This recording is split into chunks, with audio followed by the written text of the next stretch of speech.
Welcome to Fanfiction Audiobooks. People in Marvel, Venom host. Chapter 61, Fighting. Chen Linen and Venom continued to walk forward along the passage. After some time, they saw that there seemed to be a light ahead. How can there be light there? This is a sewer. Chen Linen said vigilantly. It seems that we have finally gained something. While communicating with the Venom with his consciousness, he moved towards it silently. Soon he came to the brightly lit place in front of him. It turned out that it was a natural cave, about 100 square meters in size, and it was filled with instruments and equipment. There are several light bulbs hanging from the ceiling of the cave, which are the only light sources in the entire underground passage. This looks like a laboratory. Could it be that all the missing people were used by him for experiments? Chen Linen thought uneasily as he looked at the layout inside. But if those people were used by him for experiments, why didn't he see any of them here? The more carefully he observed the equipment inside, the deeper the doubts in Chen Linen's heart. This place is obviously a place for experiments, which shows that the so-called lizard man should be a madman of science. But if this is the case, it cannot explain what the huge monster those people saw was. Just after Chen Linen was puzzled, a dangerous premonition suddenly came to his mind, and the venom warning sounded crazily. Chen Linen immediately dodged aside. As he dodged, a huge stone hit the place where he was standing, smashing the table in front of him to pieces.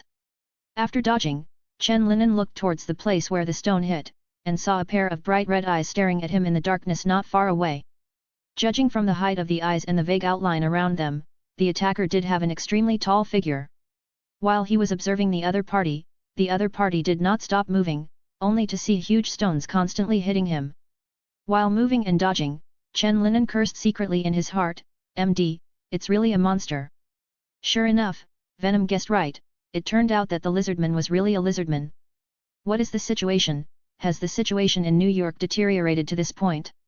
As he and the monster got closer and closer, he had already seen the other side's appearance. This monster is like a huge lizard, but it stands upright, with a large windbreaker covering its green scales. His bright red eyes contain not only the madness of a beast, but also the wisdom of a human being. There are not many boulders in the underground space, and soon there is nothing to throw away. Chen Linen took this opportunity and quickly stepped forward. The sharp claws on his hands were already hungry, and he couldn't wait to draw a few bright red pictures on this huge lizard. He quickly approached the lizard man, jumped hard when the opponent's claws were waving towards him, and jumped to the top of the sewer. Then he stepped hard and was behind the lizard man in an instant. Pfft! Chen Linen's sharp claws pierced directly from the lizard man's back, and the blocking sensation from his fingertips fully demonstrated how hard the monster's scales were and how well developed its muscles were. Roar! The pain from the back stimulated the lizardman even more, and he roared angrily, his red eyes full of uncontrollable wildness and cold killing intent. He swung his body and threw away Chen Linen, who was clinging to his back. Chen Linen nimbly landed on one side of the wall, and then shot piles of spider silk at the lizardman. Although the spider silk was like a piece of cloth that could be torn apart in front of the lizardman, Chen Linen couldn't bear it and continued to shoot, so even though he kept tearing, he was still entangled into a big black cocoon. Taking advantage of the brief moment when he was under control, Chen Linen folded his fingers together, using his hand as a sharp short spear, and then used the reaction force of the wall to charge directly at the lizard man, preparing to penetrate his heart with one blow and solve this problem. Monster! Chen Linen pierced the spider silk with his hand, and then continued to tear it inside. He felt that his hand had indeed stabbed the lizardman's body, but was blocked by hard bones. A huge force grabbed his wrist and fixed his hand firmly, unable to break free. Stab! The spider silk wrapped around the lizard man was torn into pieces by him from inside, and one of his hands was holding on to Chen Linen's wrist. Chen Linen's fingertips had already penetrated his chest. If it weren't for the sternum resisting and his wrist being firmly grasped, the lizard man's heart would have been pierced at this moment. Roar! The lizard man roared angrily, grabbing Chen Linen's wrist harder. Chen Linen's other hand was palmed like a knife, and he directly chopped off the hand that was holding him like a lizard man, but he was also caught and couldn't move.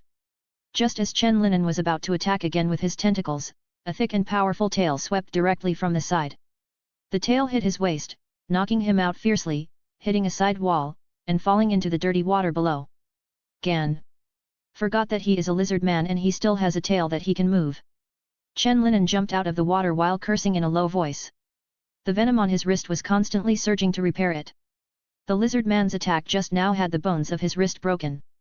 The lizard man also knew the damage he caused, so when Chen Linen came out of the water, he roared and rushed over, ready to take this opportunity to finish Chen Linen in one fell swoop. Just now he was stabbed in the back very painfully, and now he was waving his claws to repay the damage. Chen Linen's hands were still drooping weakly. Seeing the lizard man rushing towards him quickly, he also took a few steps back in fear. Such a sight made the lizard man's eyes even redder, his wildness was roaring wildly, trying to tear the prey in front of him to shreds. Just when his claws were about to fall on Chen Linen, several tentacles suddenly sprang out from Chen Linen's back, wrapping tightly around his hands, limbs, and even his tail. At the same time, his two arms that seemed to have been crushed and limp were thrust out quickly. The sharp claws directly pierced the lizard man's shoulder. Chen Linen let out a low cry, and tore it with both hands. Coupled with the tentacles wrapped around the lizard man's wrist, the lizard man's arm was torn off directly. Roar! The lizardman's screams filled the entire underground space, and the severe pain made him run around like a headless chicken. Some walls and stone pillars were full of cracks under his savage impact. Chen Linen wrapped the lizardman's severed arm with spider silk and put it aside, then continued to charge forward. Chapter 62, Research on Lizardman. Chen Linen planned to take advantage of the lizardman's serious injury to kill the monster in one fell swoop and eliminate the trouble. But after he saw the current situation of the lizardman clearly, a storm surged in his heart. Obviously, he just tore off the lizardman's arm just now, but at this moment, a section of the lizardman's shoulder has grown. What kind of recovery speed is this? Even if lizards can regenerate limbs, they can't do it so fast. Chen Linen felt that his original knowledge and life experience had been severely impacted. Looking at Chen Linen who was charging towards him again, a little fear and panic appeared in the lizard man's eyes.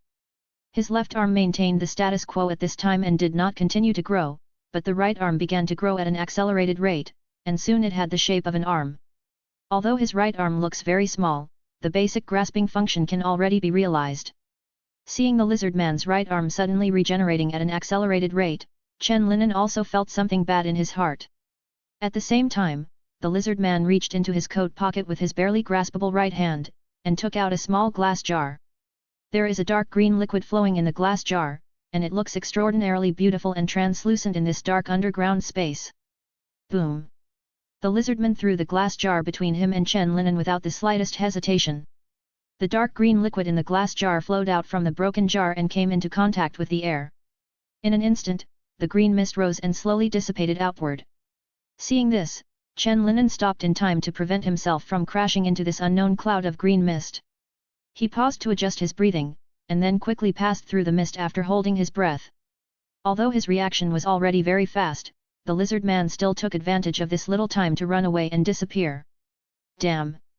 Chen Linen looked around and found no sign of the lizard man.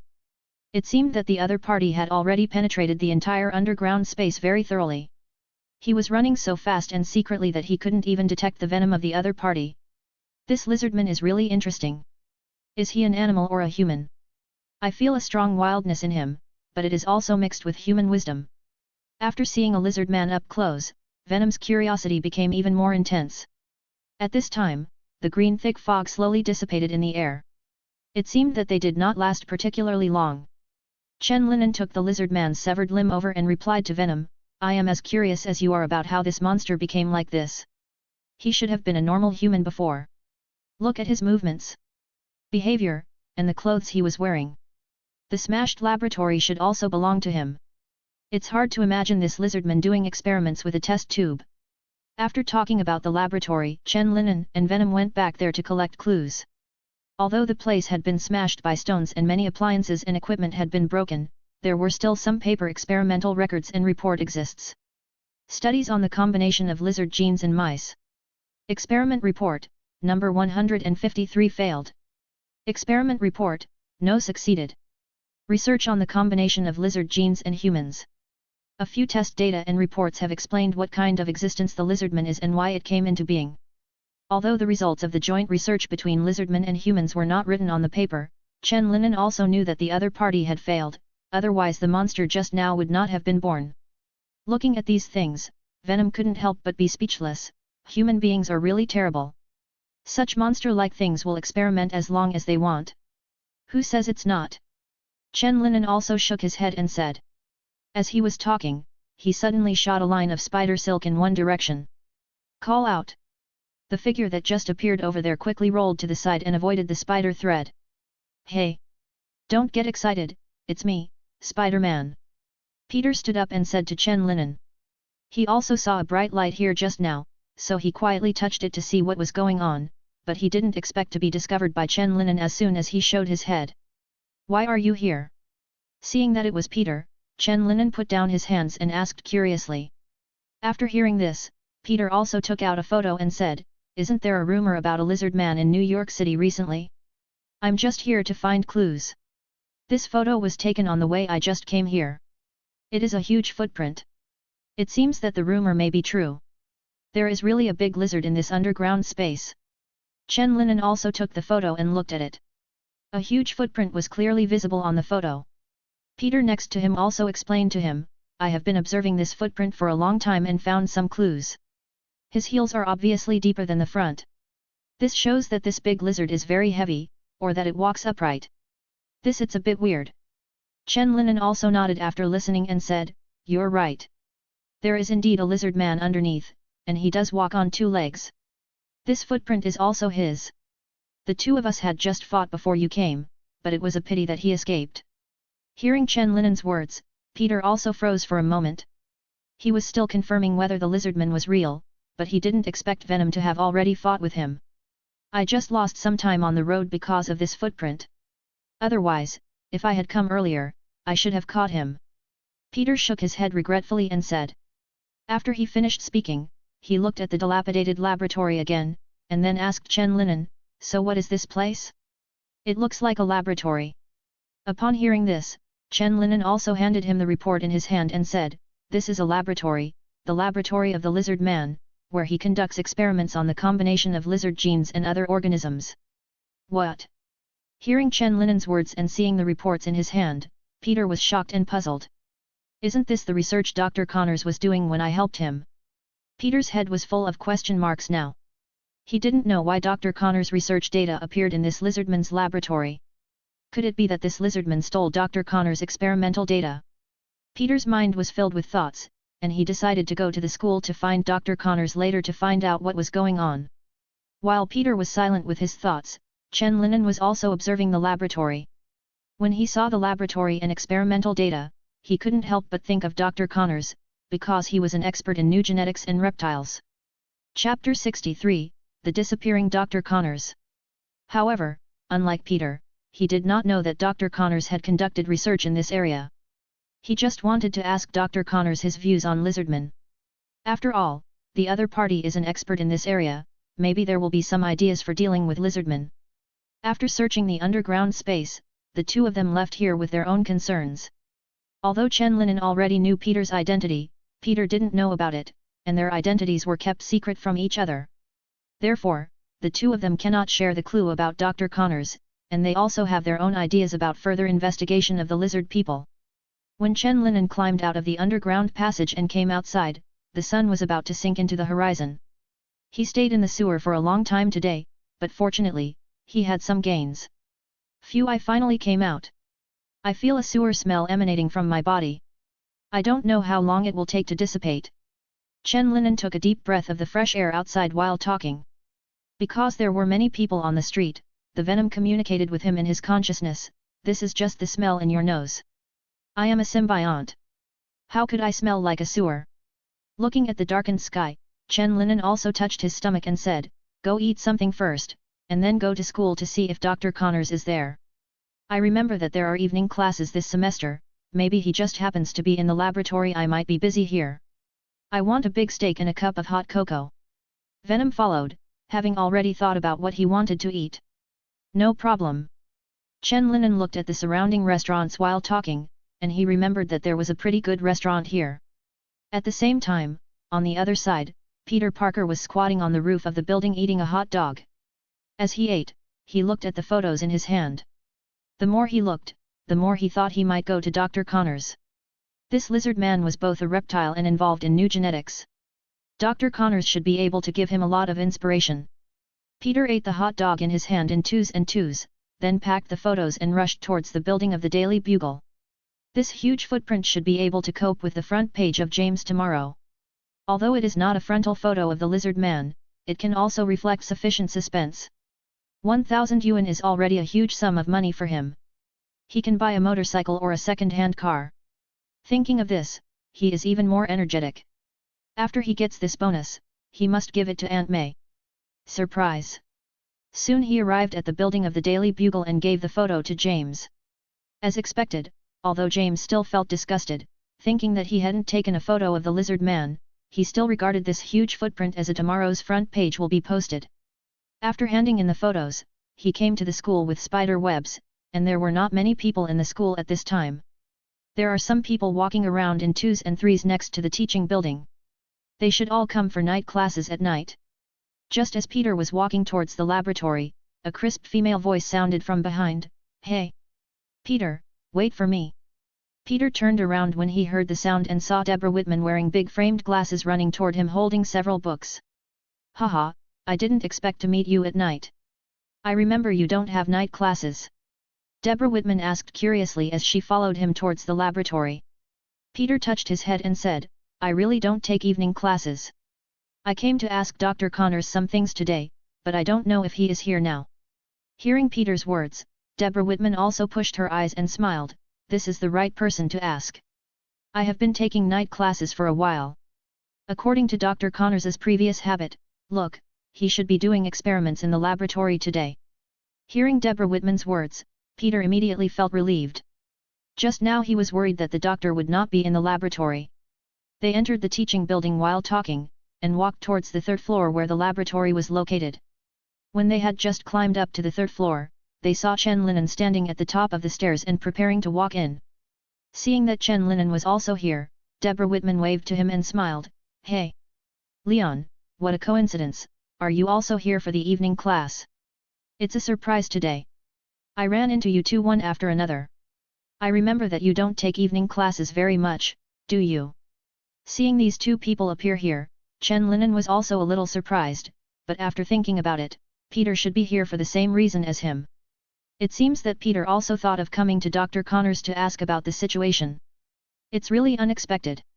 I didn't expect to meet the two of you. You are also here for evening classes. Chen Linan laughed.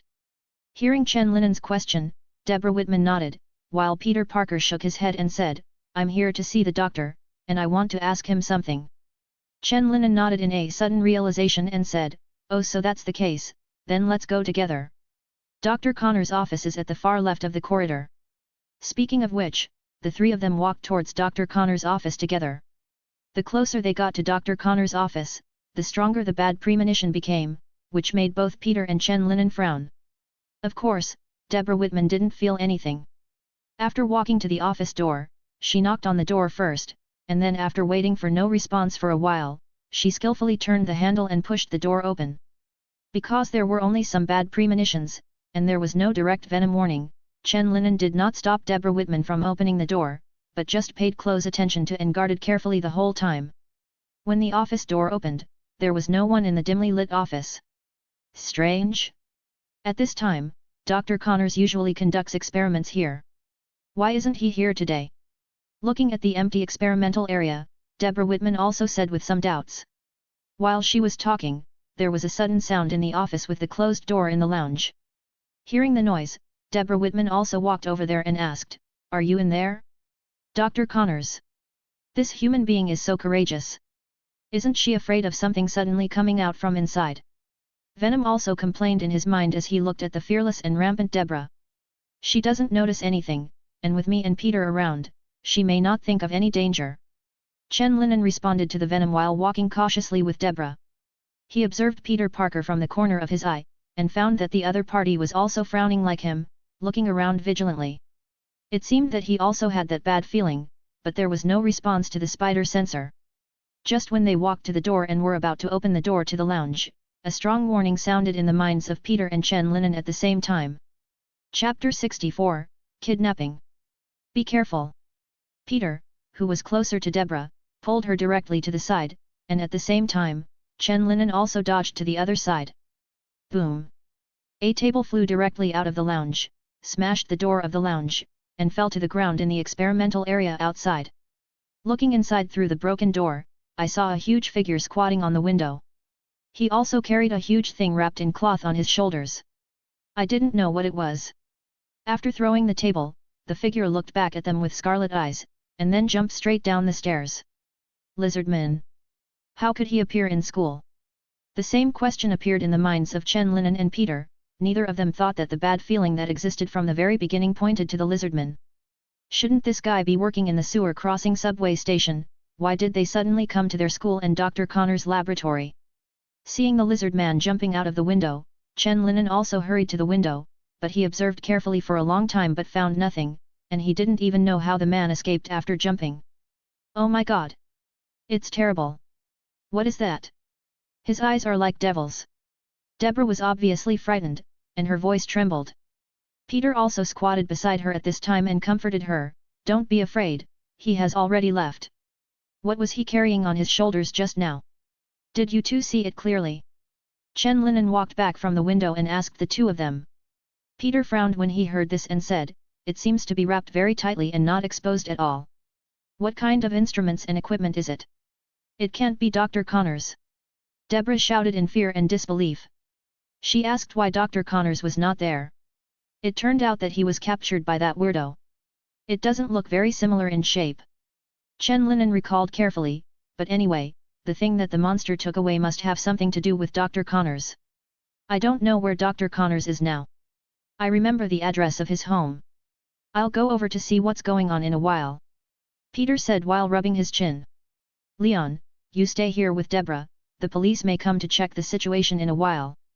Hearing Peter's words, Chen Linen also knew that the other party was trying to distract him so that he could find Dr. Connors, but he did not tell the truth and just nodded. After Peter left, he could also find an excuse to slip away, and then follow him to Dr. Connor's house. After Peter left the laboratory building, he found a place where there was no one and changed into Spider-Man's clothes. While he was flying around the city quickly, he was thinking about the experiments he had done with Dr. Connors before. It's amazing, Peter, did you see it? I just added a little lizard gene to that mouse and then recombined it with new genes, and its severed limbs grew back. Dr. Connors looked excited. He looked at the lively mice in the cage and said to Peter. You must know that a few minutes ago, this mouse only had 3 legs, and in this short period of time, a new leg grew out of its severed limb, and it was very flexible without any discomfort. Peter also looked excited and surprised. I still can't believe my eyes, this is simply amazing. Dr. Connors took the mouse in his hand and observed it carefully for a moment, then handed it to Peter. This is just the beginning. Dr. Connors continued, just imagine, if we apply this technology to the human body, then those disabled humans will be reborn, and some diseases that cannot be cured now will be solved. As he spoke, he touched the empty cuff of his right hand with his left hand, which was also his dream. After flying past a street again, Peter also stopped to recall, and thought to himself, so now someone coveted this great technology, stole it, and created a monster. No, I must prevent the situation from getting worse. Peter made up his mind. On the roof of the building behind, Chen Linen was watching Peter flying between buildings. Feeling that the distance was almost the same, Chen Linen used his legs to jump up high, from the top floor of a building to the top of another building in the distance. With the blessing of Venom, his jumping ability has been greatly improved. That idiot has sped up, we have to hurry up too. Seeing Peter getting faster and faster, Venom also urged Chen Linen to speed up. The two of them walked forward in the city one after another, and soon came to a house. The lights were still on in the house, and it seemed that someone was walking inside. There were still many photos hanging on the trees in the yard.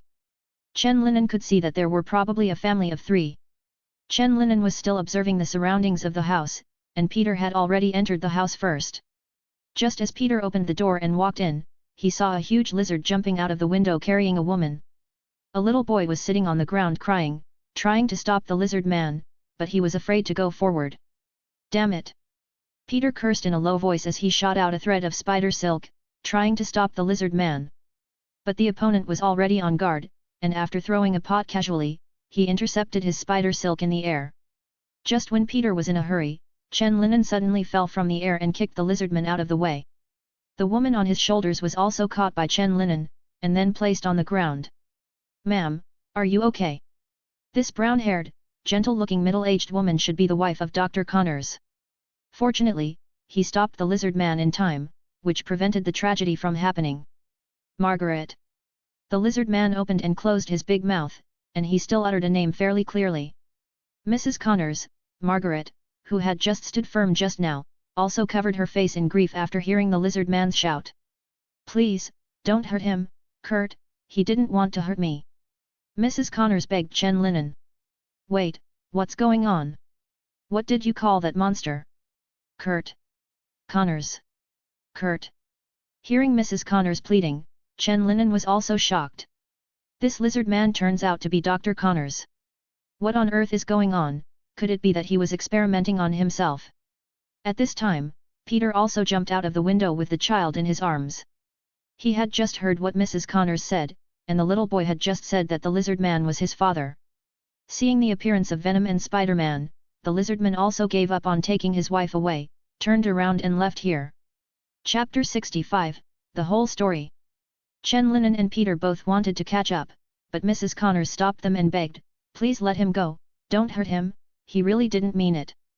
Seeing that Mrs. Connors was mentally unstable and about to collapse, Chen Linen and Peter also looked at each other and then stopped. They have no way to keep Mrs. Connors and little Connors here like this. Although the lizard man has already run away, his den is in the underground space. Although it is a bit difficult to find, they are not impossible. Peter and Chen Linen brought Mrs. Connors and little Connors back home, and poured them a glass of water to calm their emotions. Dr. Connors turned out to be a lizardman, which was a bit unexpected for the two of them. What is going on?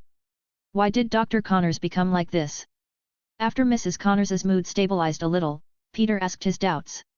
Chen Linen also looked at Mrs. Connors waiting for her answer, and he was equally curious about this question. Mrs. Connors lowered her head, holding the cup in her hands, and said with a sad look in her eyes, it's all because of that damn device, Kurt called it the new genetic recombination system. He has been obsessed with research in this area some time ago. The success of animal experiments has greatly increased his confidence. He can't wait to apply this technology to humans. One day he finally decided to use himself for this experiment. He injected himself with lizard DNA, and then used the new gene recombination system. At first we thought he was successful because his arms grew out and I haven't seen him so happy for a long time. But it didn't last long, and it wasn't long before he started to look like a lizard. Having said that, Mrs. Connors also covered her face and sobbed. I dare not tell anyone, and I dare not call the police. I am afraid that the police will hurt him. Although he turned into a monster, he never wanted to hurt us. After listening to Mrs. Connors' narration, Chen Linen also continued to ask, then why did he arrest those people recently? I think he wanted to continue his experiment. Mrs. Connors continued, after he turned into a lizard, he once said that his experiment was not perfect yet, and he wanted to continue to perfect this technology. So I think he captured those people just to continue his research. So what he took away from the laboratory today should be part of the new genetic recombination system. Chen Linen thought to himself. After listening to Mrs. Connors' words, Peter also turned his head to look at Chen Linen and said, I think we should stop him as soon as possible and rescue those caught. I don't want to have a few more lizardmen tomorrow. Chen Linen also nodded after hearing this. He also knew the seriousness of the situation now. After exhorting Mrs. Connors again, they left here and entered the sewer through the nearest manhole cover. If that guy wants to leave as quickly as possible, he will definitely go down the nearest manhole cover. Peter said while observing the marks on the ground. Sure enough, they found huge footprints and traces of tail dragging in one direction. They walked along the traces left behind for a while, and soon came to an area with no ground and only water. There are several drainage channels in this area, and they have to pick a channel to go in if they want to continue searching. In addition to the passages that seem to be relatively small and the lizardmen should not be able to pass through, there are 3 large passages that cannot be eliminated. Chen Linen looked at the drainage passage and said to Peter. Peter also responded after hearing the words, it seems that the next step is only luck. Let's pick one in and see if there are any clues. If you don't have to, let's go to the third one after we quit. Chen Linen also nodded after hearing this. This is the best method at present. Just as he was about to enter his passage, Peter stopped him again, and then said with some hesitation, if possible, please don't kill the lizardman directly. As far as I know, this experiment should still be reversible. As long as we get the corresponding equipment and perform the opposite new genetic recombination on him, we should be able to restore him to his original state. He still has a family and children. After hearing Peter's persuasion and explanation, Chen Linen also nodded. He had been hesitating on this issue. If, as Peter said, he could be reversed into a human state using a new genetic recombinant, that would of course be the best. After talking about this matter, they each began to choose the passageway. After choosing the passage based on their feelings, they set off separately. The water flow in the passage was so fast that Chen Linen could only walk backwards from the top, looking for any clues as he walked. The lizard man is so big, walking through the passage should leave some traces. Chen Linen thought carefully while observing the following. The more you go in, the less the water flow, and the traces covered by the water flow gradually appear.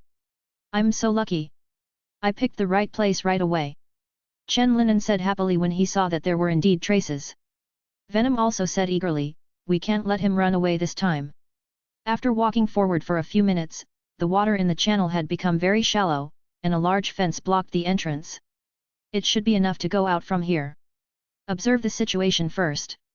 Chen Linen was lying on the fence to observe the situation outside while thinking. Outside the fence is also a circle of water, surrounding the middle platform like a moat. Dr. Lizard, also known as Dr. Connors, is busy on the table in the middle. Next to him are many instruments and an instrument that looks similar to a machine gun.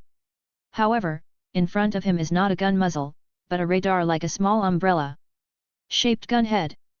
There are several holes with fences on the wall next to the table, and there are a lot of food in the holes. It seems that there should be people who were caught here by the lizard people at that time. Peter shouldn't be able to come here for a while.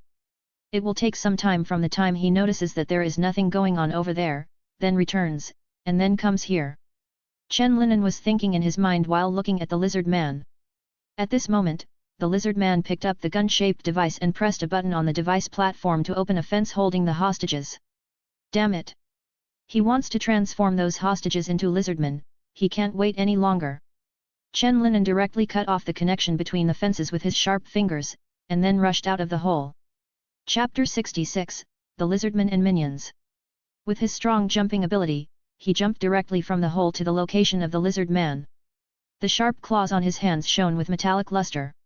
If it landed firmly on the lizard man, it would definitely dig out a big hole. The lizard man reacted very quickly. When he saw Chen Linen attacking him, he swiped it fiercely with his thick tail, and carefully put the device back into the distance. It could be seen that he was also very scared. Break things! The thick tail whizzed through the air and rushed towards Chen Linen with full force. Without the slightest fear, Chen Linen first landed lightly on the ground, then waved his claws and cut the thick tail into several pieces. The lizard man was very annoyed when his tail was broken, and the pain caused him to roar crazily from time to time.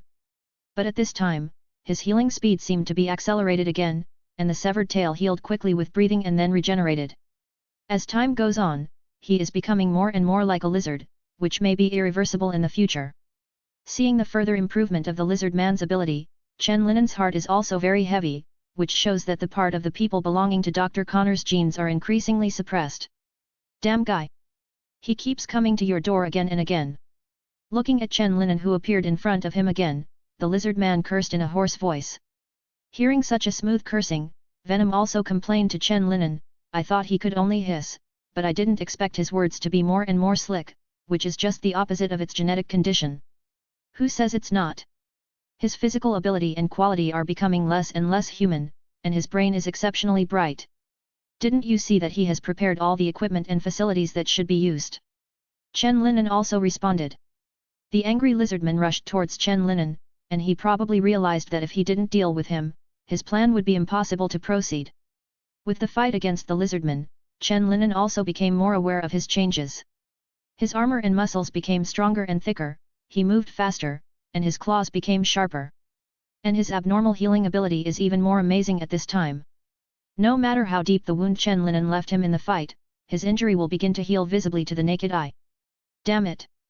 Why do I feel that his recovery ability is going to be stronger than mine? Chen Linen thought that there was Venom, and his recovery ability should be at the top level, but the lizard man is constantly challenging his cognitive limit. Get out of here! While his hands kept colliding, the lizard man used his tail to give Chen Linen a vicious sneak attack. Chen Linen was instantly knocked into the wall, smashing the rocks so much that a big crater appeared. But soon he ejected, stepped on the wall and jumped back again. This time there were many tentacles behind him, each one exuding a dark metallic luster. Originally, because he knew that the other party was Dr. Connors, he always wanted to put control first and try not to harm his life, but at this moment it seemed that he couldn't do it without a heavy hand. And based on Dr. Connors's healing ability at this time, even if Chen Linen really wanted to kill him with one blow, he might not be able to succeed. "I'm sorry, Doctor, it seems that we can't make more holes in your body." Chen Linen shouted and rushed forward. His sharp claws kept leaving scratches on the lizardman's body, preventing him from counterattacking, while the tentacles behind him were like insidious assassins, waiting for an opportunity to pierce his limbs directly. Whoa! Black lights flashed, and Chen Linen seized the opportunity to directly penetrate his left hand and right leg with his tentacles. Although the other tentacles did not penetrate directly, they also left a lot of damage that was deeply visible to the bones. The lizardman roared enduring the severe pain, and then directly slammed heavily on the operating table with his still intact right arm and pressed a button. As the button was pressed, all the bars holding the hostages on the wall popped open. Chen Linen was still wondering what was going on, but the reality quickly gave him the answer. "I saw pairs of bright red eyes lighting up in the entrances of the caves, and a roar belonging to a wild beast echoed throughout the underground space. He has turned all the hostages into lizards," Venom said solemnly. Chen Linen also responded with a heavy voice while fighting, "I thought he was preparing to convert the hostages just now, but I didn't expect that he had already completed converting them during this time." Plop! Plop! Each lizard claw fell from the hole in the wall, and then gathered from the surrounding water towards the central round platform. Their eyes were all fixed on Chen Linen, their eyes full of killing intent, eager to tear the prey into pieces. Although their size is not as large as the lizard man that Dr. Connors may have turned into, they are still much larger than ordinary people. A few faster swimmers had already climbed onto the round platform in the middle, and then quickly rushed towards Chen Linen. They waved their sharp claws and opened their mouths wide, wishing to tear him apart. At this time, Chen Linen was fighting fiercely with the lizardman, and had already suppressed the opponent at an absolute disadvantage. Now only one leg and tail of the lizard man can move freely, and the rest are all pierced by Chen Linen's tentacles, controlling his movements. The lizard minions attacked Chen Linen crazily, but they were all pushed back by Chen Linen's tentacles and timed counterattacks. As time passed, more and more lizard minions crawled up. Some of the lizard minions besieged Chen Linen, while the other rushed towards the lizardman for some reason. They opened their mouths wide, revealing their big mouths full of sharp teeth, and waved their sharp claws to bite and claw at the lizard man's body. For a moment, blood splattered and sprayed, and the entire table was covered with lizardman blood. Chen Linen was already shocked by this scene. He didn't know what was going on and why these lizard minions ran to attack the lizard people and were so ruthless. His doubts were soon answered, because the lizard man in front of him, who had been bitten and bruised, actually tore off his own arms and legs and escaped Chen Linen's control. The lizard minions attacking him were due to his instruction and control, and Chen Linen penetrated his arms and legs with his tentacles. So in order to escape control as soon as possible, he came up with this bloody but quick and convenient method.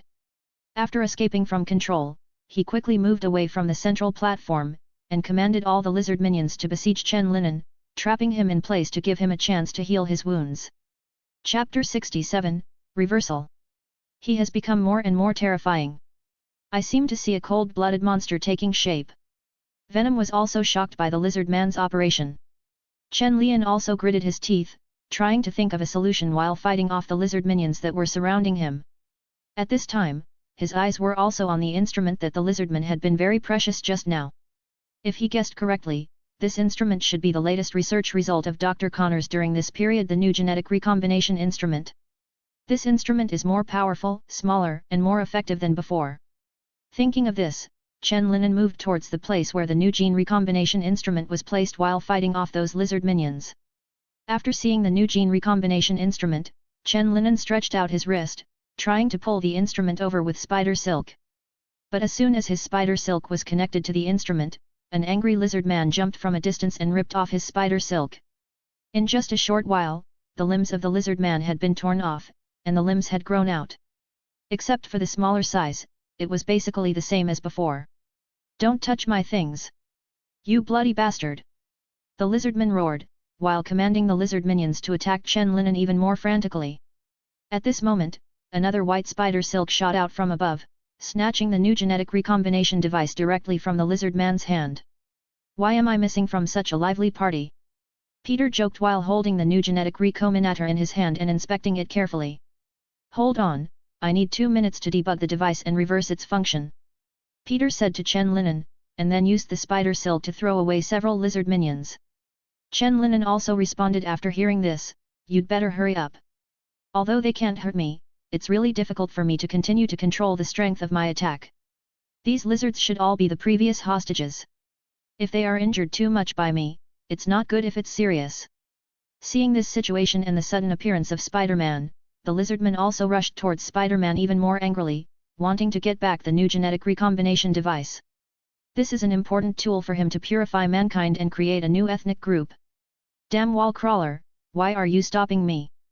This is an important step in human evolution and is the inevitable future. Can't you see how excellent and powerful we are now? Why should we prevent humans from getting better? While Peter was jumping on the wall to avoid the attacks of the lizard men, he also complained, are you sure you have become better? I bet you can't even type on the keyboard, and maybe you can't even get pizza. Live. His hands kept fiddling with the new genetic recombination instrument, setting up a new reversal program. Previously, the new gene recombination machine was set up to fuse human genes with lizard genes, and then arrange and recombine them. Now he wants to reverse this process, remove the lizard genes, amplify the human genes, and restore them to their original state. After chasing for a long time with no results, the lizard man also stopped, and then he took out a few bottles of turquoise liquid from the drawer of the experimental table next to him. These ones are darker and brighter in color than the ones Chen Linen saw before, and the dosage seems to be much larger than before. Bang! Bang! Bang! Several large glass test tubes were thrown to the ground by the lizard man. Green liquid seeped out from the broken glass and evaporated into fog in the air. This time the fog was obviously stronger than the last time. Hold your breath. After seeing the mist rising, Peter also hastily reminded loudly, this is an aerosol made from lizard DNA. It was liquid injection before, and it is obviously made like this to mass-produce lizardmen.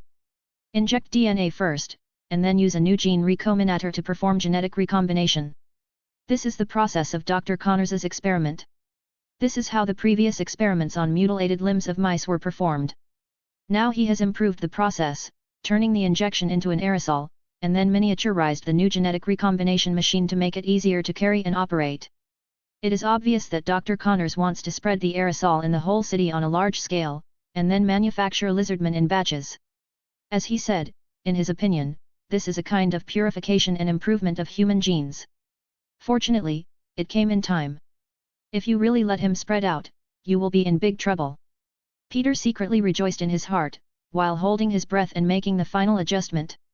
Just when he was concentrating on debugging the equipment, the huge figure of the lizard man suddenly emerged from the mist and threw him directly into his arms.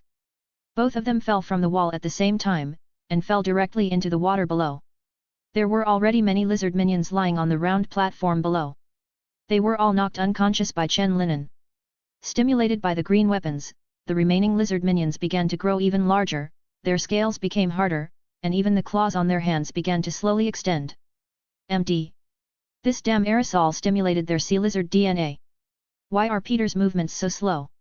If he doesn't become irreversible in a while, he will be in trouble. Chen Linen said in his mind while fighting back the more wild and brutal lizard people. He thought anxiously. After another 10 seconds, a blinding white light suddenly lit up in the water below. Then Spider-Man Peter Parker pulled Professor Connors, who had turned into a human form, out of the water and returned to the round platform. Phew, it's good to catch up. Peter said as he raised the new genetic recombination instrument in his hand, and then aimed at those berserk lizard minions. I'll count to 3. Remember to dodge. Peter shouted at Chen Linen, who was still entangled with the lizard's minions. Chen Linen also responded loudly after hearing the words, understood, hurry up. 321. Chirp. A ray of white light shot out from the instrument in his hand and shot straight towards the lizard men. When the countdown came to 1, Chen Linen also shot a spider thread to the top and left the round platform in time.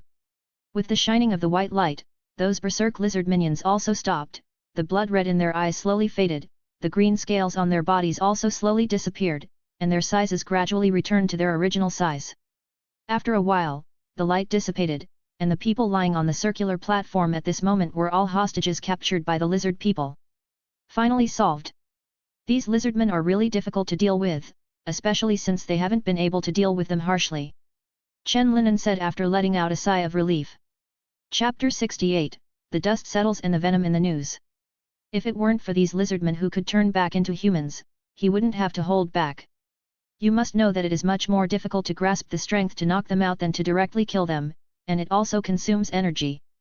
At this time, Dr. Connors also woke up from his coma, and his right arm became empty again. Oh my god! What have I done? I almost killed so many people. After realizing what he had done, Dr. Connors also confessed while covering his face in pain. If he hadn't been stopped now, it was frightening just to think about how messed up New York would be. Fortunately, no big trouble was caused. Dr. Connors, you must be cautious when doing experiments next time. Peter urged Dr. Connors. I understand, thank you very much this time, I almost made an irreparable mistake.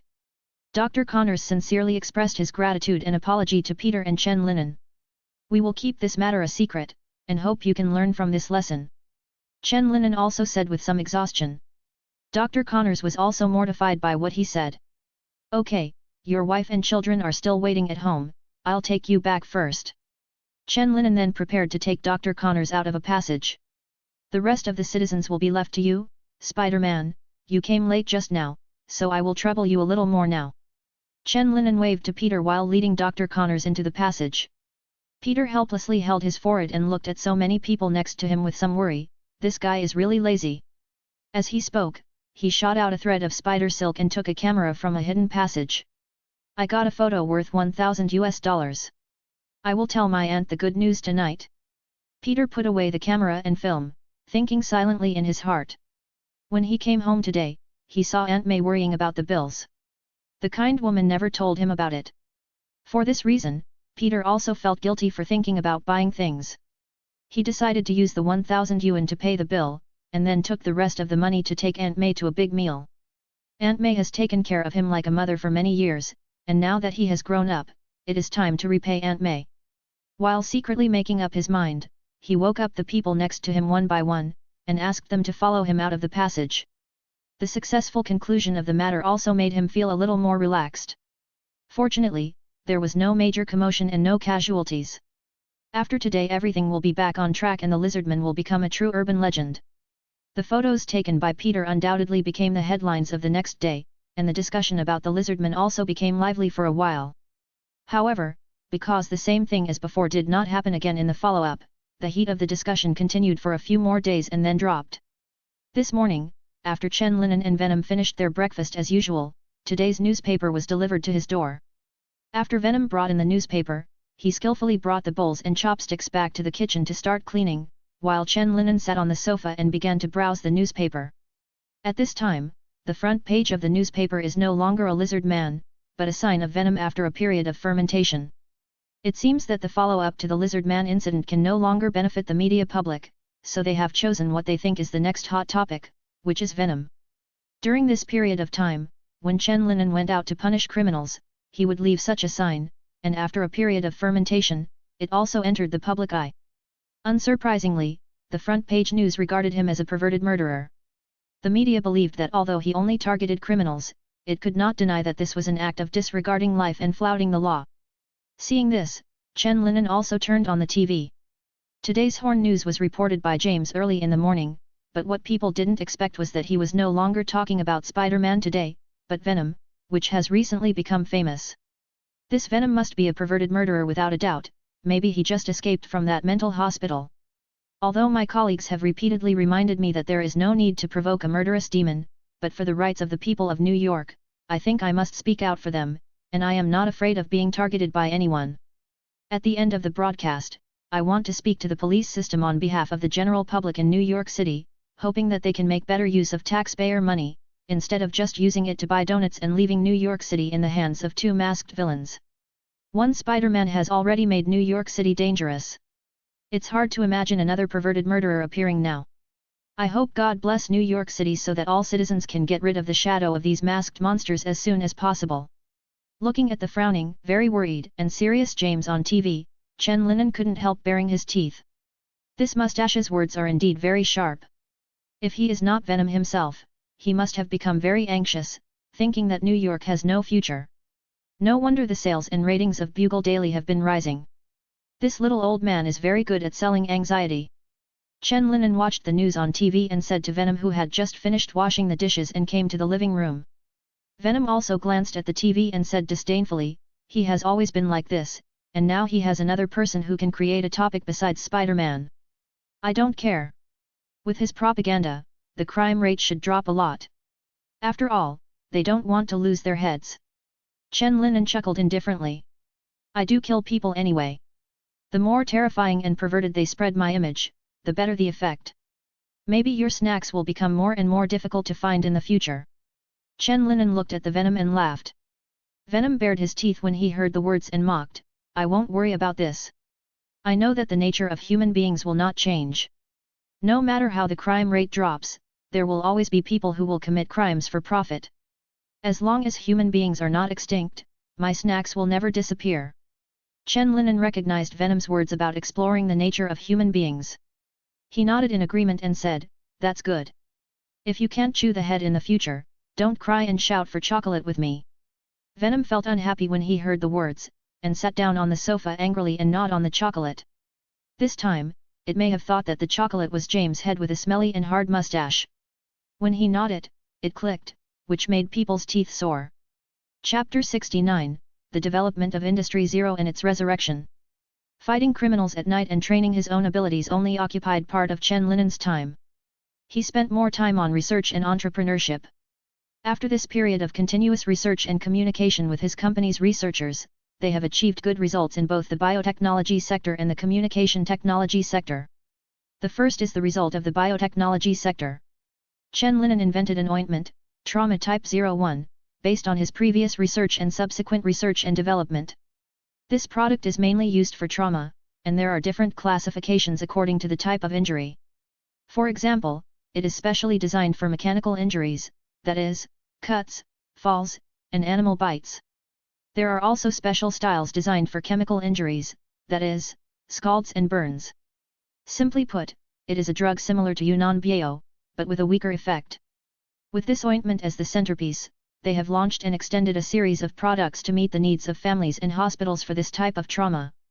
The launch of Trauma Type 01 quickly enabled Chen Linen's pharmaceutical company to quickly gain a foothold and begin to grow rapidly. In response to market feedback, the product was refined in various aspects, allowing this type of market to be quickly seized by Zero Pharmaceuticals. After the product became well known, the military of the beautiful country quickly turned their attention to No Medicine. In order to open up the market for the military and win their orders, No 02 Medicine also specially launched the Trauma 50.00 model specially for military use. The effect of this model is % higher than that of the products on the market. The military of the beautiful country was very satisfied with this special product, so Chen Linen also successfully opened a gold market. There are wound medicines, of course internal wound medicines, and various types of other medicines. This good start is the perfect start for smooth cooperation in the future. In addition to the good development of the biotechnology sector, the communication technology sector has also made great progress. According to Chen Linen's idea of a smartphone, they also designed a full-screen mobile phone, and named it Mobius One with the Mobius ring as the symbol. Although limited by the development of technology of the times, this mobile phone still has some flaws, but its beautiful and simple appearance and novel functions have completely subverted people's previous impressions of mobile phones. You can refer to the shock brought by Apple's press conference that year. Afterwards, this smart full-screen mobile phone quickly became popular, making the reputation of No industry more and more famous. Perhaps because the general public can really feel it, and it is indeed an epoch-making product, the attention brought by Mobius One is obviously many times more exaggerated than that of Trauma 01. Although such enthusiastic attention has brought great benefits to No. 0 industry, it also attracts many malicious eyes. Chen Linen even skipped a few classes during this period, just to deal with these matters. He once again emphasized that development should be based on safety, and has absorbed many high-end talents to upgrade the company's management. This series of safe measures, coupled with the previous relationship with the military, finally stabilized the situation. After finishing all this, Chen Linen only felt that it was more strenuous than beating 10 lizardmen, but he still felt very happy when he thought of the success he had achieved. If the old friend is still there, he will definitely be very proud. In the office on the top floor of the Fisker building in New York City, Jin Bin was listening to Alistair's research report while closing his eyes and thinking about something. At this moment, the bulletproof floor-to-ceiling windows of this floor were suddenly shattered by a pumpkin bomb, and at the same time there was a burst of weird and wild laughter from outside.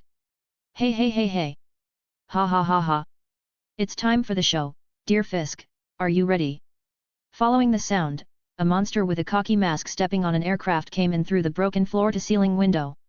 It was the evil ghost hired to kill. Seeing the evil spirit suddenly appearing here, Jin didn't feel a trace of fear or panic. He waved his hand calmly, and many heavily armed fighters appeared from all over his office in an instant.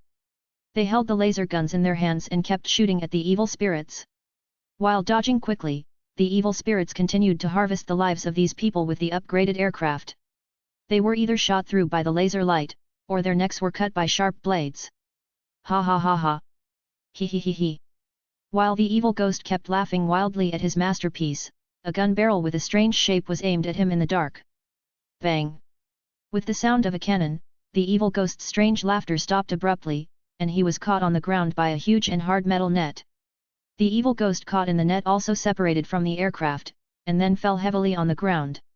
When he fell on the ground and shook his head in a daze, the armed men next to him immediately surrounded him and pointed their guns at his head. Hey!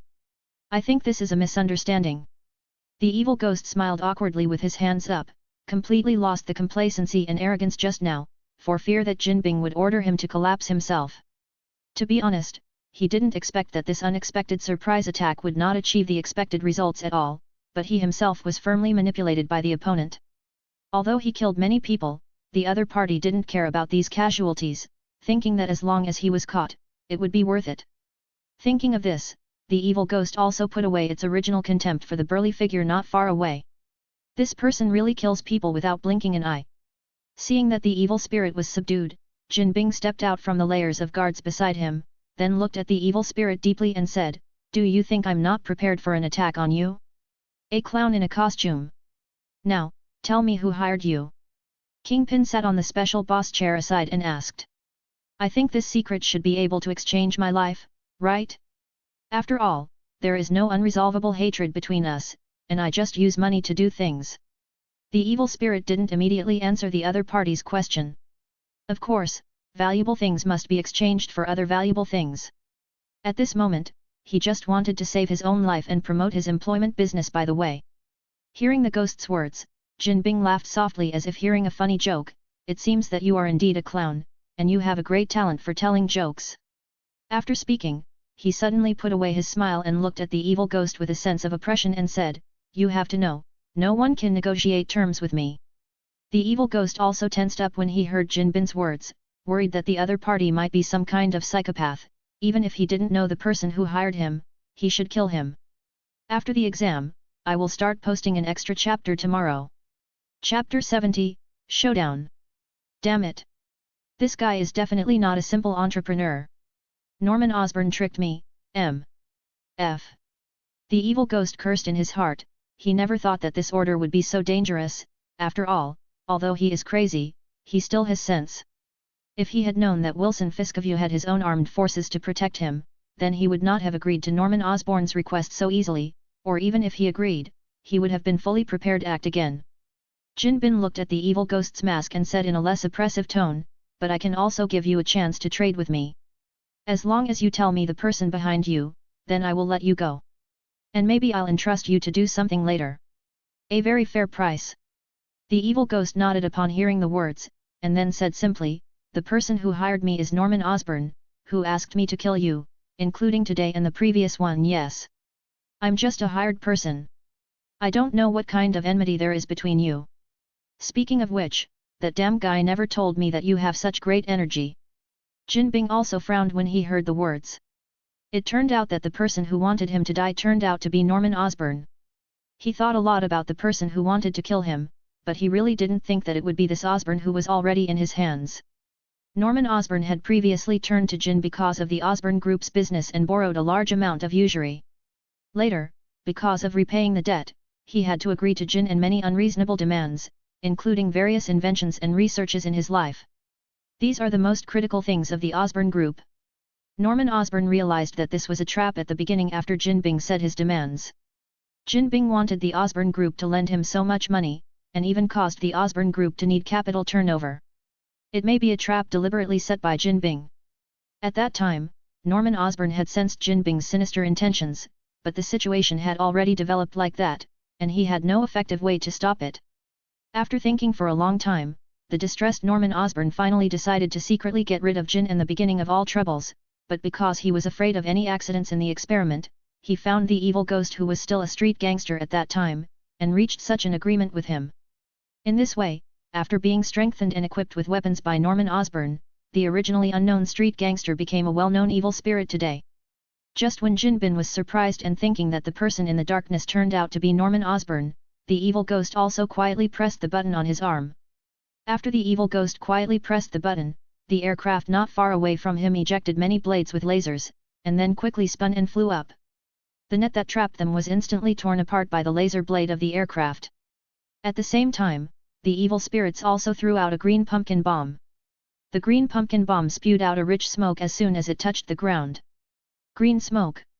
The strong pungent smell made everyone present cough unceasingly, and the evil ghost quickly stepped on the aircraft and left here taking advantage of the concealment of the green smoke. Hey hey hey hey! Ha ha ha ha!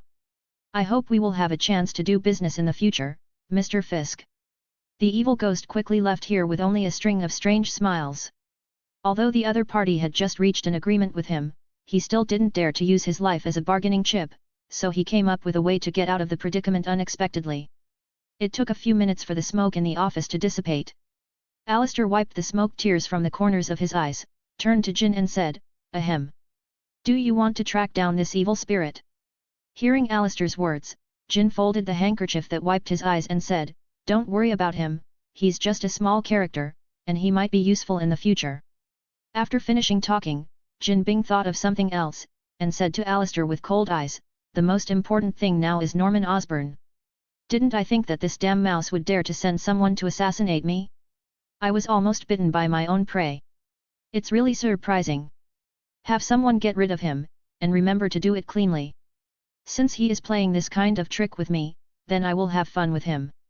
If you don't want to give me the Osborne Group, he will only die. After he's dead, the Osborne Group still can't escape my palm, it's just a matter of spending more time." Alistair nodded when he heard the words, and then let the remaining armed personnel drag the corpse on the ground out of the office. Then someone came and cleaned the entire floor, completely removing the blood on the floor, and restoring the floor to a clean and bright state. Jin Bing sat at the desk, thinking about all the things that happened today, and felt extremely irritable. Spider-Man, Goblin, Norman Osborn, and Venom, these people have made his life and business very unsatisfactory recently.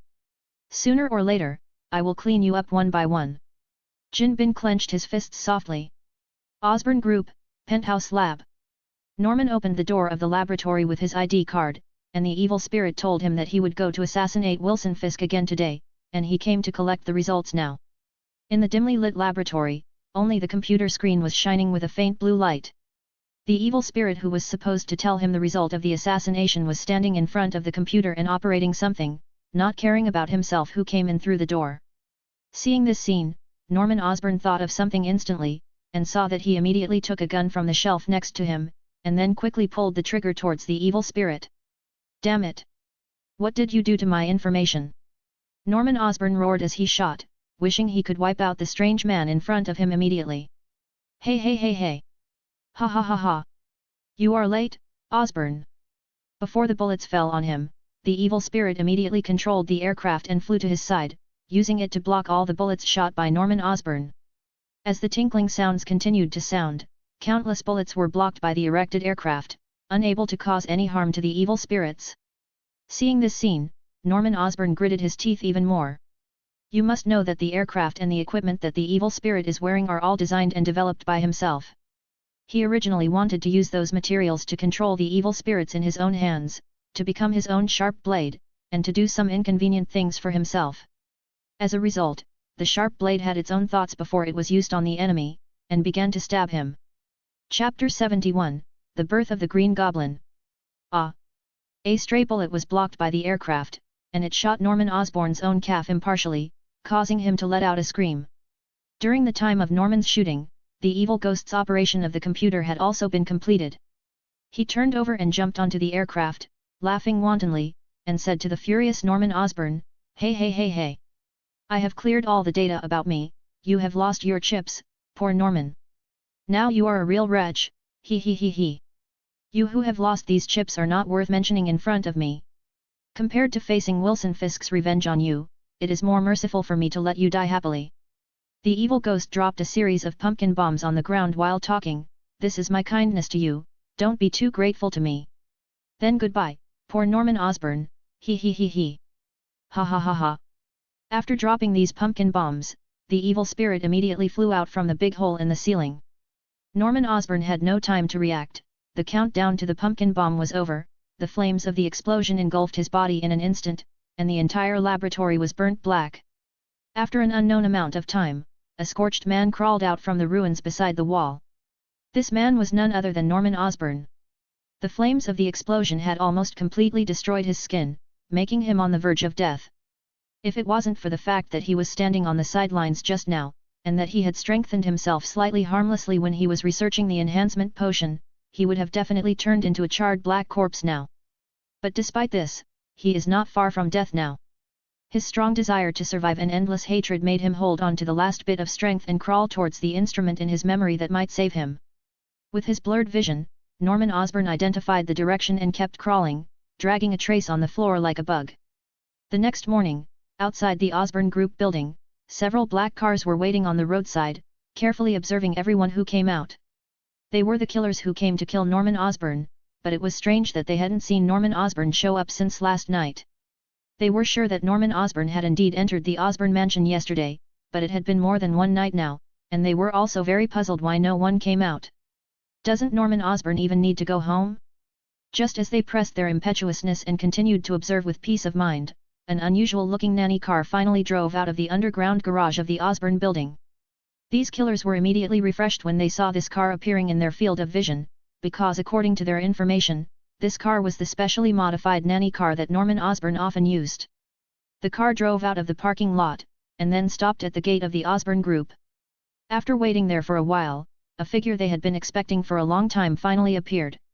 After explaining something to the secretary beside him, Norman Osborn got into the nanny's car, and there were several cars full of bodyguards closely following the nanny's car, guarding the safety of Norman Osborn. As the nanny car moved slowly, the cars driven by the killers also followed in an inconspicuous way, and they would start this mission after driving to the crime scene they had prepared in advance. The specially made nanny car was driving slowly, and the killer's car was not far behind. As they kept moving away from Osborn, there were fewer and fewer cars on the road. Such an abnormal situation quickly aroused the suspicion of Norman Osborn's bodyguards, and they all took out their weapons, always on guard against the occurrence of abnormal situations. When the convoy reached an intersection, two large trucks suddenly rushed out from the side, and then separated the specially made nanny car one after the other. Seeing this situation, the surviving bodyguards also hurriedly got out of the car, then dug out all kinds of weapons they had prepared, and used the car as a cover to start a counterattack. At the same time, many armed men sprang out from the truck that intercepted the parking team. They removed the cover on the top of the truck, revealing several machine guns, and flanked the killer who had been following behind. Although Norman Osborn's bodyguards were all well-trained professionals, and their counterattacks were very quick and timely, but under the terrifying fire suppression and premeditated ambush design, their resistance was basically wiped out without causing any waves. When Norman Osborn's bodyguards were all wiped out, the specially made nanny car was also unbearable to the fierce firepower and began to become tattered. The leading killer with a machine gun kept pouring firepower at the nanny car, and the smile on his face gradually became unrestrained. It is really simple and joyful to destroy such a thing, and it is extremely addictive. He he he he. Ha ha ha ha.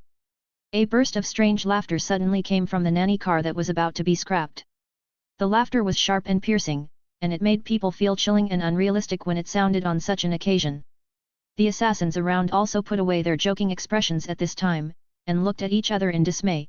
Even the leading assassin no longer smiled presumptuously at this time. His years of experience gave him an imperceptible premonition. Just as these people slowly stopped shooting strangely, several yellow pumpkin-shaped objects suddenly flew out of the broken windows of the nanny's car one by one, and then fell beside the killers. Be careful! Get down! The leading killer also sensed something was wrong at this time, so he hurriedly shouted, wanting to remind everyone to get down and avoid immediately. But his shout still couldn't catch up with the speed of these pumpkin explosions. When his voice reached the ears of everyone present, the flames of the pumpkin bomb explosion had almost swallowed everyone present. A green figure also flew up from the fire at this time, and then flew straight towards the sky. Under his feet was a well-crafted and technologically sounding aircraft. He was also wearing green armor and a hideous devil mask on his face.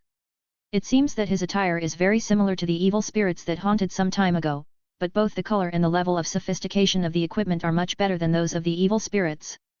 Chapter 72, Anti-Killing. The turbulent explosion flames came and went quickly, and when this strange green figure hovered in the air, the tragedy on the ground was also revealed.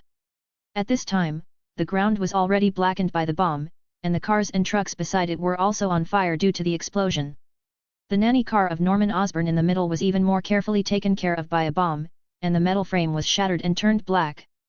The surviving killers also climbed up from the ruins at this time, and the shock of the explosion made their heads a little dazed. Bang! Bang! Bang! Dot! Before they could recover, a series of bullets shot out from the front of the aerial vehicle, piercing through their arms, thighs, and even their heads. There were not many killers left, and there were not many left. He he he he. Interesting. Really interesting. After the shooting game was over, the green monster hovering in the air immediately landed with a strange smile. He popped a razor-sharp short blade out of his arm, and walked like a walk in a garden, harvesting the surviving killers along the way. Whenever his short blade scratched their necks, blood gushed out, staining his dark green close-fitting armor black and red. Soon he killed everyone except the leader. Seeing the approaching green monster, the leader of the killer also dragged his injured body and crawled backwards. Although he knew it was useless, the desire to survive drove him, making him unable to die calmly like this. Ah! With a scream, the killer leader's calf was directly broken by the green monster, and his crawling was also forcibly terminated. Why are you running? Didn't we have a good time just now? The green monster twisted the soles of his feet, causing the calf under his feet to make the sound of bones breaking, and asked the killer leader in a sharp and weird voice. Kill me! You lunatic! The pale-faced leader of the killer kept panting and roaring, wanting to end his life quickly. He had already expected such a day in his line of work. He just wanted to die quickly at this moment, and he didn't want to continue to suffer at the hands of this weirdo. The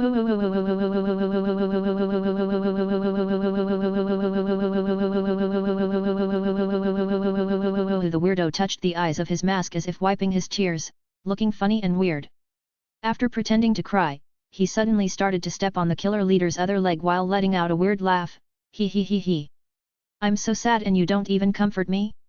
Wasn't the gibberish just now so embarrassing? Do you care about my life or death? Ha ha ha ha. Hearing his words, the leader of the killer also suddenly realized something. He looked at the strange man in front of him with a trembling voice and said, You are Norman Osborn? How come? Ha ha ha ha. He he he he he he he he he he he he he he. Congratulations, you guessed it right. The weirdo smiled strangely while taking off his mask. Under the mask was the target of their assassination this time, Norman Osborn, but at this moment his face was distorted and completely lost the dignity and seriousness he usually had on TV. After showing his face briefly, he put the mask back on his face and said with a strange smile, It's just that it's not Norman Osborn now, that cowardly guy dare not do these things, now in front of you it's the Green Goblin, ha ha ha ha ha. I know who sent you here, don't worry, you take a step first, I will soon let him go to hell with you, none of you can escape. The killer leader looked at the crazy Norman Osborn, and felt chills all over his body. Was there something wrong with their investigation or something happened? Shouldn't he be an ordinary person? Okay, that's the end of the chat, you're not fun at all, I'm going to find something more fun, he he he. Norman Osborn helped his mask and raised the short blade in his right hand. Jin will not let you go, the killer leader gritted his teeth and whispered to the person in front of him. Norman Osborn also laughed strangely when he heard this and said, No, no, no. The Green Goblin probably won't let Kingpin go, ha ha ha ha. After finishing speaking, he raised his right hand and slashed across the neck of the person in front of him with the short blade. Blood gushed out immediately, staining his breastplate black and red. Hey hey hey hey! Ha ha ha ha! Accompanied by wild and weird laughter, the Green Goblin flew past New York on an aircraft. Now he wants to find Kingpin to settle accounts. He is not the Norman Osborn who was helpless in the face of threats. He has been reborn as the Green Goblin. Yesterday's evil spirit's betrayal caught him by surprise. Being engulfed by the flames and on the verge of death, he had no choice but to grab a chance and climb into the container that had transformed the evil spirit. In the past, he didn't dare to try it himself because he was afraid of accidents. In the end, he created the enemy of evil spirits for himself, and almost killed him. Now, in order to survive, Norman Osborn can only put everything out of his mind and use the newly developed strengthening agent to save his precarious life. Judging from the current results, he was undoubtedly successful. The potion not only saved his life, but also allowed him to obtain a powerful physical fitness that he had never had before, but the price of this strength was that his spirit became a little strange, as if he was a little split. But now Norman Osborn is not aware of his abnormality at all, instead he accepts such changes with pleasure. He doesn't want to be a cowardly and incompetent Norman Osborn who only studies, he wants to be extremely powerful and unfettered Green Goblin. In order to take revenge on Kingpin and the Goblin, he used the Osborn Group's most advanced technology to build himself this armor and aircraft, and transformed into the Green Goblin. Compared with the Goblin's equipment, his is undoubtedly more powerful and comprehensive. Just when the Green Goblin was thinking about how to take care of Jin Bin, a black spider thread suddenly shot from a distance, stuck to the bottom of his aircraft, and pulled him down violently. The Green Goblin was unprepared for such a situation, but he quickly adjusted, and immediately used the flames sprayed from under the aircraft to burn off the spider silk. At the moment when he was handling the spider silk, Chen Linen, who was wearing a hood, also quickly used the spider silk to jump into the air and kick down the Green Goblin who had just burned the spider silk. The Green Goblin rolled and fell to the top of the building below, and Chen Linen also landed lightly on the top of the building. Today, Chen Linen went for a stroll after dinner, to see if there were any snacks suitable for Venom, but he didn't expect to run into an old opponent that he hadn't been able to solve before by such a coincidence. Chapter 73, Chance Encounter. Why, changing your equipment is the reason for your unscrupulous flying. The jewelry exhibition let you run away last time, and this time you will never be let off.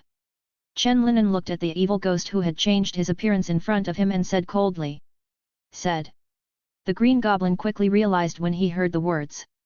It turned out that the killer Venom who had just gained fame in front of him regarded himself as that disgusting and dirty evil spirit.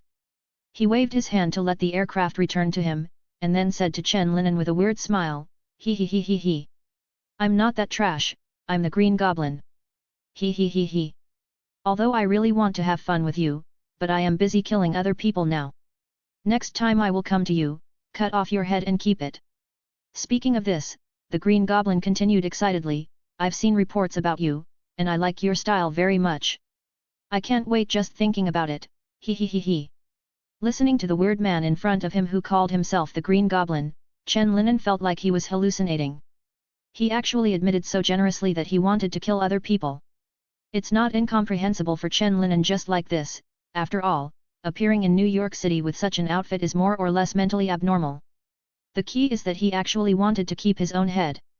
When he heard the words of the Green Goblin, the venom in Chen Linen's body was not happy. Where did the little bastard come from? He always treats other people's heads as snacks. I have never seen such a rampant person who said they wanted to hide their heads as soon as they came up. This guy who looks like a ghost is somewhat insane. Chen Linen complained to Venom in his heart. Although the evil spirit who was almost killed by him before also looked crazy and a little nervous, Chen Linen could clearly feel the traces of camouflage. This Green Goblin is a bit unusual today, because he feels that the other party may be really mentally disturbed. Venom gritted his teeth indignantly and said, I'm going to take his head off and check it for him to see if his brain is as green as it is.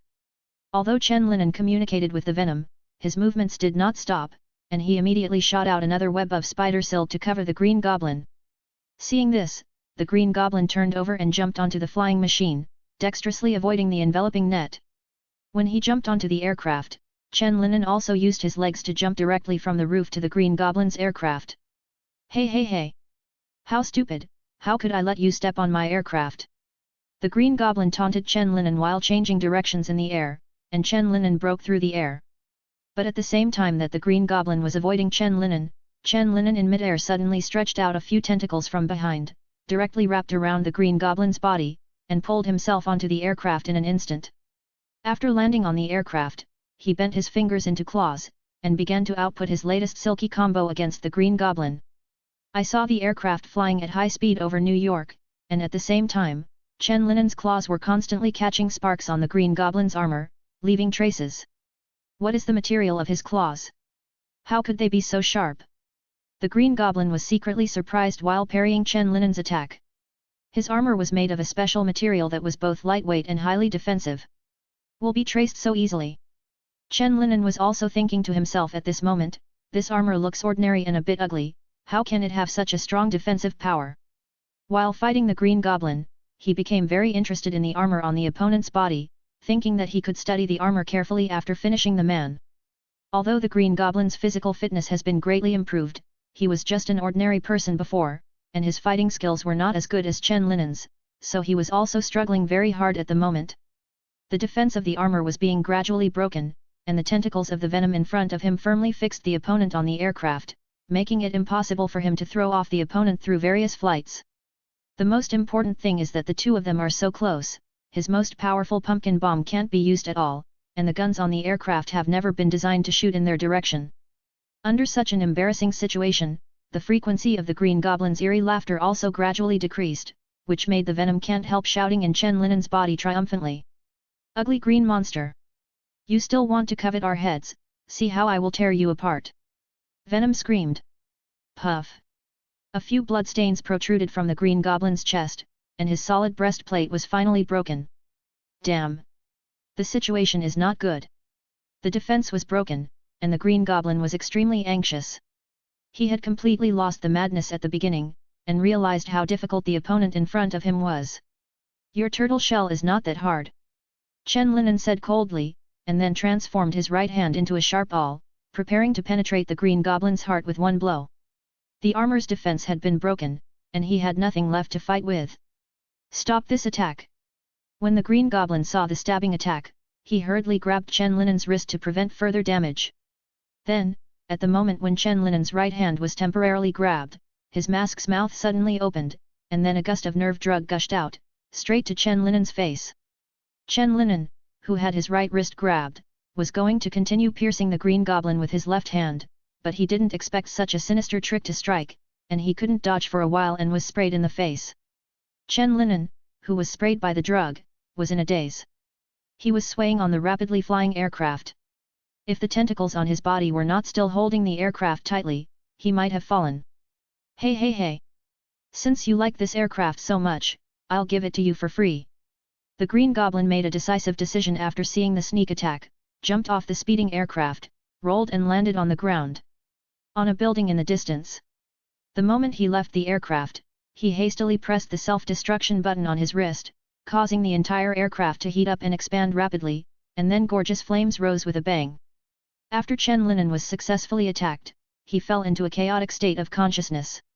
Although the Venom and his growing physical fitness were trying their best to dispel the nerve drug, the explosion happened so fast that the Venom had not had time to withdraw its tentacles and leave the aircraft. Boom! Following the heat wave of the explosion, Chen Linen's body directly hit the roof of the building not far away, and even the guardrail beside the building was shattered and deformed. The pain made the groggy Chen Linen wake up a little. He shook his head and leaned against the wall of the elevator shaft, then took a deep breath and let his body and Venom quickly dissolve the nerve drugs. A long breath and the clicking sound of bone healing sounded at the same time. After more than 10 seconds, Chen Linen opened his eyes again. MD, I'm a bit careless. Chen Linen stood up, reflecting on the gains and losses of this battle in his heart, while continuing to search for the Green Goblin. I can't feel anyone peeping. He should have taken advantage of the time and ran away. Venom said to Chen Linen while feeling it. The flames of the explosion somewhat suppressed my strength, otherwise I could neutralize the poison faster. He didn't take advantage of the moment when I lost my mind to continue attacking me. It seems that he is not crazy enough to lose his mind. Chen Linen continued to fly with the spider silk, and said softly to the Venom. Venom smiled disdainfully after hearing the words, "Cut, if he still dares to continue to attack, I will definitely bite off his head when he approaches." Forget it, it's useless to say this now, let's let that guy run away. Chen Linan said a little depressed. Venom also continued after hearing the words, don't worry, I will definitely deal with him next time I meet him. In the laboratory on the top floor of the Osborne building, everything here has been restored to its original state, as if there was no explosion, only the indelible black marks in the corner indicate what happened here before. Norman Osborn has already taken off his mask and armor at this moment, and is lying on a special instrument like a single bed. The mechanical hand next to the instrument was quickly helping him to stitch up the scars on his chest. Those scars were so deep that the bones wrapped in pink flesh could almost be seen. Norman Osborn stared at the ceiling with a gloomy face, and the scene of the battle with Chen Linan just now flashed through his mind. Thinking of the sharp claws and the sharp awl that almost pierced his chest in the end, he felt palpitations. His hands can suddenly turn into sharp cones. Thinking of Chen Linan's hands that suddenly changed shape, Norman Osborn felt incomprehensible for a while. Could it be nanotechnology? He actually realized such a cutting-edge technology. Norman Osborn suddenly felt that the opponent named Venom just now was a little mysterious. Just as his thoughts were racing, the mechanical arm had completely stitched up his wound. Norman Osborn immediately stood up and wrapped himself with a bandage with the help of the mechanical arm. The strengthening potion has doubled his physical fitness, including his body's recovery ability, so the injuries that are enough for ordinary people to lie in the hospital for a long time are not particularly serious for him now. His wound has been sutured, and as long as he does not engage in excessive strenuous exercise during this period, the wound will recover soon with the help of medicine. But even so, his plan to retaliate against Jinbing would need to be delayed for a period of time according to normal analysis. Should I postpone it? Norman Osborn thought to himself while putting on his clothes. No. No. Jin must solve it as soon as possible. Suddenly his face became distorted, and even his voice became a little shrill. He wants to get rid of me. So I have to get rid of him as soon as possible. Get rid of him. Norman Osborn clenched his fists tightly and shouted in a high-pitched voice. Jinbin's threat made him have to do it as soon as possible. Get rid of him. Get rid of him. Norman muttered to himself, pacing back and forth in the laboratory, I must upgrade my weapon, I want to become more comprehensive. More powerful. There's Venom. Venom. Damn it. Norman Osborn cursed while clenching his fists tightly. His expression was distorted and crazy, but there was a trace of fear in his eyes. Chapter 74, Robbing Jinbing. On the morning of the second day after the Green Goblin appeared, Jinbin was sitting in his bulletproof car, watching the report sent to him by Alistair on the computer in his hand. Apart from the daily affairs, what made him frown the most was the news that the killer team he sent had no feedback at all. Such an abnormal situation made him subconsciously feel that something was wrong, and there was no news or news, just like he suppressed the robbery at the convenience store and the death of the rhino before without any reports. Could it be that Norman Osborn noticed something? Jinbin closed the computer in his hand, and thought with a serious face, when did he have such a great energy? Jin thought about Norman Osborn's situation, then shook his head and thought about other candidates.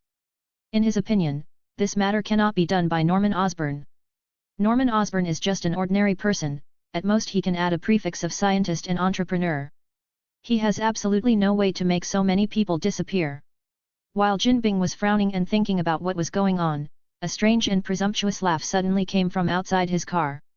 He he he he. Ha ha ha ha ha. This damned evil spirit dares to come to make trouble. Jinbin instantly determined that the person who came was the evil spirit who had assassinated him just now based on the laughter. You are given a chance to live, and if you don't grasp it, go to hell. Jinbin said in a vicious and deep voice, while signaling to his bodyguards, telling them to quickly start preparing according to the means to deal with evil spirits. Do you want to be a shrinking turtle? Jinbin. The Green Goblin, who had already flown to the front of the convoy, smiled strangely while avoiding the shooting of the bodyguards below, while mocking Jinbin who was sitting in a special bulletproof car. While he was circling and flying, several black muzzles protruded from the bottom of the aircraft under his feet. They were facing in different directions, tracking and locking the enemy while shooting continuously, causing the bodyguards to fall to the ground like wheat. Hey hey hey! Ha ha ha ha! Do you like the gift I gave you? There are even better ones here. The Green Goblin took out a few yellow pumpkin bombs while talking, and then threw them below the bodyguards gathered together. A place with fierce firepower. He also gave special care to Jinbing's bulletproof car, and 3 bombs were dropped beside the bulletproof car. Boom! Boom! Boom! Boom! Dot! As the explosions continued to sound, fiery red gorgeous flowers bloomed on the ground. Their high temperature and vibration made the people nearby either burnt to charcoal or blown to pieces. Jinbing's bulletproof car also began to be damaged under the influence of the violent explosion. Not only the tires were directly destroyed, but even the windows and body began to be damaged. With a livid face, he pinched the phone in his hand, waiting for his reinforcements to appear. He had just notified Alistair to let the other party control the robots and other lethal machines that could be used to deal with this terrifying weirdo that suddenly appeared. Through the uncracked car window just now, Jinbing also saw that the strange monster attacking him outside was a little different from the previous evil spirits. Although they were both stepping on aircraft, they were obviously not the same person no matter in terms of color, equipment, or style. Ha ha ha ha ha. My dear Jinbin, aren't you very domineering? Why don't you dare to come out while hiding in the car? The Green Goblin continued to taunt and shrink back in the car while slaughtering the remaining bodyguards outside. Jinbing. After he finished speaking, he continued to speak in a strange tone, and then sang in his sharp and ugly voice, ha ha ha ha. I am the king of the underworld, Jinbin. I have a hard turtle shell. As long as I hide in my shell, no one can hurt me. Dot. This mocking singing made Jin, who was sitting in the car, gnash his teeth angrily. He wished he could catch that green monster flying in the sky and crush it, but this was only a thought, and it couldn't be realized. In fact, under Jinbing's huge size, there is a very powerful power far beyond that of ordinary people. Many opponents have died under his huge fists. But despite this, he can only hide in the car to suppress his anger. After all, the opponents outside are not ordinary people. No matter how powerful he is, he will definitely not be able to stop the explosion of bombs and the shooting of bullets. Boom! Boom! Boom! Boom! Dot! The sound of explosions continued. Jinbing's bodyguards were almost wiped out, and the bulletproof car he relied on was also damaged a lot, and he could no longer resist such an attack for a long time. Jinbin originally wanted to urge Alistair to come as soon as possible, but his phone had been smashed into pieces under the extreme anger just now, and there was no way to make further contact. He couldn't remember the last time he had such close contact with death. After all, he had never received threats from others since he became Jinbin. Ha ha ha ha. Your tortoise shell is broken, just say goodbye like this, remember my name, the person who sent you to hell is the Green Goblin. The Green Goblin smiled strangely at Jin and said, pulled out a yellow pumpkin bomb. According to the current level of damage to Jinbin's armored vehicle, he only needs another improved pumpkin bomb to finish him off. By the way, Norman Osborn greets you. Ha ha ha ha. He he he. The Green Goblin threw a pumpkin bomb while talking. Jin in the car also saw this scene through the damaged gap, and the unwillingness and despair that hadn't been seen for some time resurfaced on his face. He never expected that he would actually fall into the hands of that Norman Osborn. The Green Goblin should be the latest killer hired by Norman Osborn. Although it is very similar to the evil spirit, it is far more violent, cruel, and crazy than the evil spirit. The sound of the pumpkin bomb became more and more urgent. Just as it was about to explode, a white spider thread shot from a distance, directly stuck the pumpkin bomb and threw it into the sky, causing it to explode in the air. Get ready to atone for the dead. You stupid Halloween clown! Spider-Man suddenly fell from the sky and jumped onto the roof of a defunct car. He looked at the Green Goblin flying in the air, as well as the corpses and blood on the ground, and said in a cold and angry voice, I won't let you escape this time. Seeing that Spider-Man came out to interfere with his own good affairs, the Green Goblin suddenly became a little annoyed and shouted, why do these meddling guys come to disrupt the situation every time? While avoiding the spider webs shot by Spider-Man, he yelled and threw a pumpkin bomb, since you like meddling in your own business so much, you can die together. Damn wall crawler! Facing the incoming pumpkin bomb, Peter's spider sensor immediately started to remind him. At the same time, he also jumped off the spot and let himself jump on the roof of another scrapped car. Just when he was standing firmly on his feet, the Green Goblin was already stepping on the aircraft and pouring bullets at him. In desperation, Peter continued to roll and dodge flexibly. His Spider-Man suit was not bulletproof. There are also strong threats. Peter rolled over while thinking about countermeasures. After a while, he who was dodging suddenly shot out several spider threads, and one of them shot directly at the face of the Green Goblin, who couldn't dodge, covering his face and blocking his sight.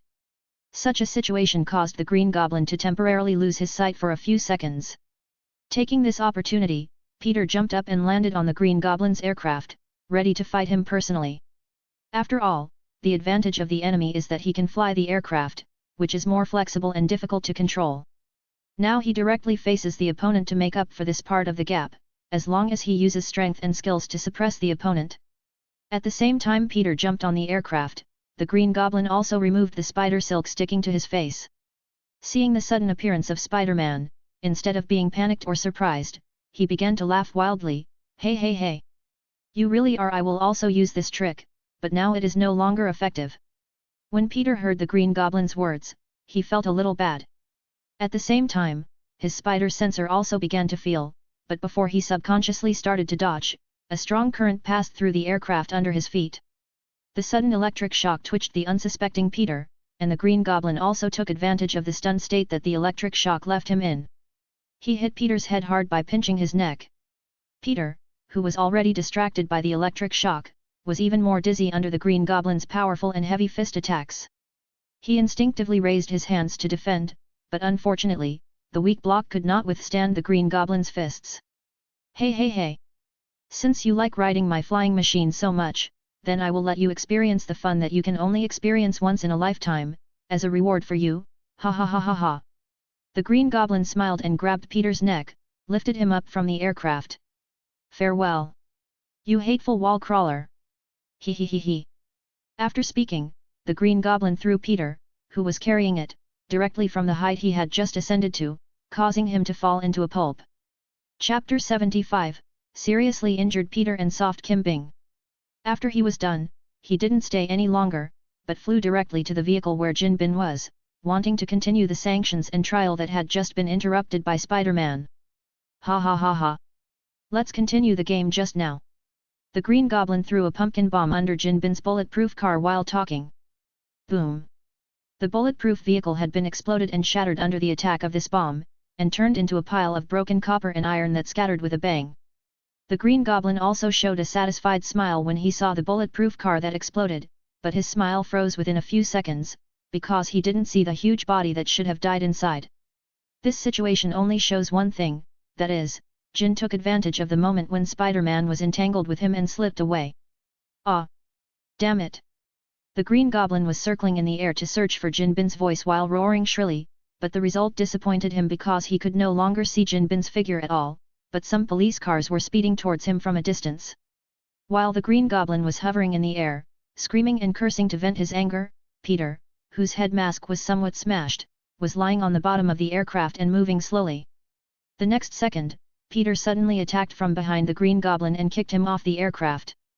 The Green Goblin, who was distracted by his anger, fell from the air and directly dented the top of a scrapped vehicle. Although his armor helped him bear part of the damage, after all, he fell from such a high place off the ground, so for a while he also screamed in pain. Coupled with the fact that the wound on his chest hadn't healed yet, such a fall directly caused the unhealed wound on the Green Goblin's chest to burst open again. Ah! Damn wall crawler! You broke me! Before the Green Goblin could finish swearing, Peter also landed on the roof of the scrapped car with a bang, and then used a fist interrupted his growl. You damn criminal! Peter beat the Green Goblin with red eyes, unable to hide his anger, and roared, You are not a devil! Who are you? Why do you want to kill so many people? Why? Ha ha ha ha! He he he he! The Green Goblin laughed wantonly when he heard Peter's words. Of course I'm not that trashy bastard!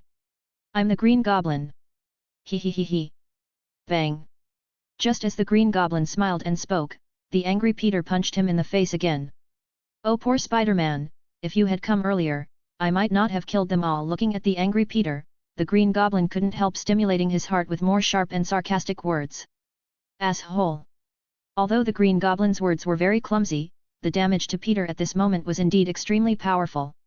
He clenched his fists, preparing to give this damn criminal another hard blow. Ha ha ha ha! Since I am so damned, then why don't you just kill me? Ha ha ha ha! He he he he! Poor Spider-Man! Cowardly Spider-Man! Hey hey hey hey! The Green Goblin continued to stab Peter in the heart. Seeing the other party's anger and self-blame obviously made him very happy. Just as Peter's fist hit the Green Goblin's face, a sudden strong spider sense made him jump up instantly, and then rolled away from the roof of the car. The moment he jumped up, the Green Goblin's aircraft flew past the position where he was just now. If it wasn't for his quick reaction, the sharp front end of the aircraft alone would be enough to pierce him. While Peter was dodging the sneak attack, the Green Goblin jumped on the flying machine again while he was away. He looked at Peter standing on the ground, and smiled strangely while hovering in the air. Hey hey hey! Although I failed to achieve my goal this time, you made me find a lot of fun. Now I will give you another chance to save those innocent people, don't let yourself down again. Ha ha ha ha ha! After the Green Goblin finished speaking, he threw a series of pumpkin bombs at the police car and the police who had just parked next to him, then continued to laugh strangely while stepping on the aircraft and left here, leaving only a series of sharp laughter echoing in the eyes. Peter's ears kept widening. Hey hey hey hey! Ha ha ha ha ha! Peter couldn't keep chasing the goblin, who was speeding away, because all he had eyes for now were the ticking pumpkin bombs. Get down! Peter yelled at the policeman, and then ran over there while shooting balls of spider silk with the spider silk launcher on his wrist. These spider silk balls shot at the pumpkin bombs accurately, knocking them all into the air, ensuring that their explosion would not hurt the police on the ground. But when there was the last pumpkin bomb left, Peter's spider silk launcher suddenly released a tiny bit of electric light, and then smoked and couldn't continue to launch. Damn it! It's this time! Seeing the strange shape of the launcher in his hand, Peter also cursed in his heart.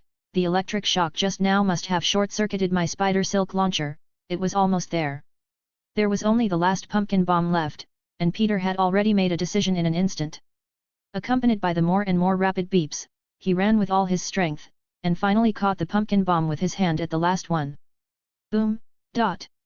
The sound of an explosion suddenly sounded, and almost all the pumpkin bombs exploded in midair away from the ground without causing any damage. Only the one that Peter slapped with his hand was not too far away when it finally detonated because it was too late. The pumpkin bomb inflated suddenly, and the flames from the explosion climbed onto Peter's body. The right half of his upper body was bloody, and the high temperature even scorched his skin. Ah! The severe pain made Peter howl in a low voice unbearably, and he fell to his knees weakly, only feeling that he could no longer hear any sound in his ears, only piercing tinnitus. The right side of his body was burning, and the pain was unbearable. In addition, his head was also groggy, and he felt a little nauseous. Dot! Peter panted hard, cold sweat soaked through the damaged mask and dripped to the ground, and the dust from the explosion also flew and stuck to his wound and soaked battlesuit. Don't move! After a few minutes, the policemen who came to their senses also saw Spider-Man kneeling on the ground. They immediately drew out their pistols and raised them to warn Peter, who was panting constantly. During these few minutes, Peter also breathed a sigh of relief. Although the pain and dizziness were still the same, he managed to stand up slowly. As he stood up, the muzzle of the policeman moved slowly. Spider-Man, you are under arrest. You have the right to remain silent, but every word you say will become evidence in court. Just as the policeman continued to speak and warn, Peter raised his left hand tremblingly, and pressed his spider web launcher. After pressing it a few times without any response, a white spider silk finally shot out from it and stuck to the top of a building not far away. Peter ignored the police's warning, but took a few steps back to stretch the elasticity of the spider silk to a certain extent, and then jumped up slightly, letting the spider silk fly straight towards the roof of the building not far away. Bang! With a gunshot, a bullet flew out. Although it didn't hit Peter directly, it still tore a hole in his thigh. Because of this, Peter almost couldn't catch the spider silk, but luckily he wrapped the spider silk around his wrist twice for safety, which avoided accidents. Seeing the bullets fired suddenly and the gunshot next to his ear, the leading policeman also changed his expression, and then directly yelled at the young policeman beside him, "Who told you to shoot? I didn't do it on purpose, I'm a little nervous." The young policeman also turned pale with fright at the roar of his boss. In fact, he didn't go off fire, he just said this to appease the anger of his boss. He actually aimed at the shot, but the flying Spider-Man happened to dodge him. He wanted to use the arrest of Spider-Man as a stepping stone for himself to climb up. Go back and give me a detailed report, explaining why a well-trained police officer went off the rails. If you don't understand clearly, you can go back and study again. The leading policeman was still very angry, and said to the young policeman with a cold face. Osborne Building. Norman Osborn once again lay on the special healing device, and the mechanical arm next to him was still suturing his wound again like yesterday. Norman Osborn stared at the ceiling with a gloomy face, chanting a few names over and over in his mouth: Ghost, Venom, Spider-Man, Kingpin. Damn it! He suddenly roared, his eyes became more and more fierce. These guys are in the way. I must get rid of them. After the wound was stitched up, Norman Osborn also stood up and put on his clothes, and then took a few pills with water. These pills were used to treat internal injuries. Originally, he wanted to kill Jinbin directly today, so he didn't wait for the wound on his chest to heal, but who knew that without the venom, Spider-Man came out to get in the way, and made him hurt even more. Thinking of this, Norman Osborn's eyes became gloomy again. At this moment, a video connection message popped up on the big screen of the laboratory computer, and Norman Osborn looked at the displayed name with a bit of astonishment on his face. After thinking for a few seconds, he still pressed the call button, only to see a huge figure in a suit appear on the screen. What do you want from me, Fisk? You probably didn't want to catch up with me. Norman looked at the screen expressionlessly. Seeing that Norman Osborn's temperament was obviously different from the previous ones, Jinbin narrowed his eyes slightly, then slightly raised the corners of his mouth and said softly, My old friend, I want to cooperate with you on some projects. I wonder if you have any intentions. Think about the fact that we have done a lot of business together. Isn't it good for us now? We are businessmen, and there is nothing we cannot cooperate and discuss. Hearing Jinbin's subdued words, Norman narrowed his eyes slightly, the restlessness and madness in his heart slowly faded away, and reason returned to his head. Chapter 76, Serious Injury. As night falls, the night in early autumn is already cool. On the top of a building, beside a statue of a bat monster lay a figure with half of its body covered in blood and flesh. If it weren't for his body still rising and falling with his weak breathing, this state would look no different from a corpse. Today's clouds covered the moon, and only the big screen of the opposite building provided the only light for this dim roof. Suddenly, a black figure wearing a hood jumped up from the side of the building and landed on the concrete fence at the top of the building. The light on the screen behind him seemed to be a black silhouette. So he's here, I should have thought of it a long time ago.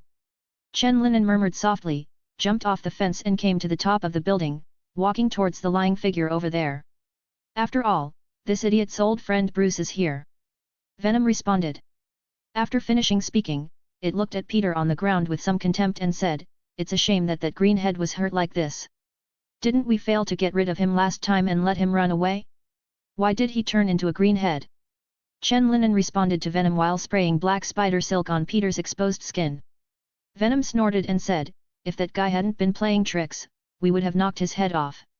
Didn't that guy say he was a green goblin? That's why I called him the greenhead. Next time I see him, I'll have to open his head to see if it's right. You're pretty quick at picking up nicknames. Chen Linen complained after hearing this. At this time, he had already wrapped the wounds on Peter's body with spider silk.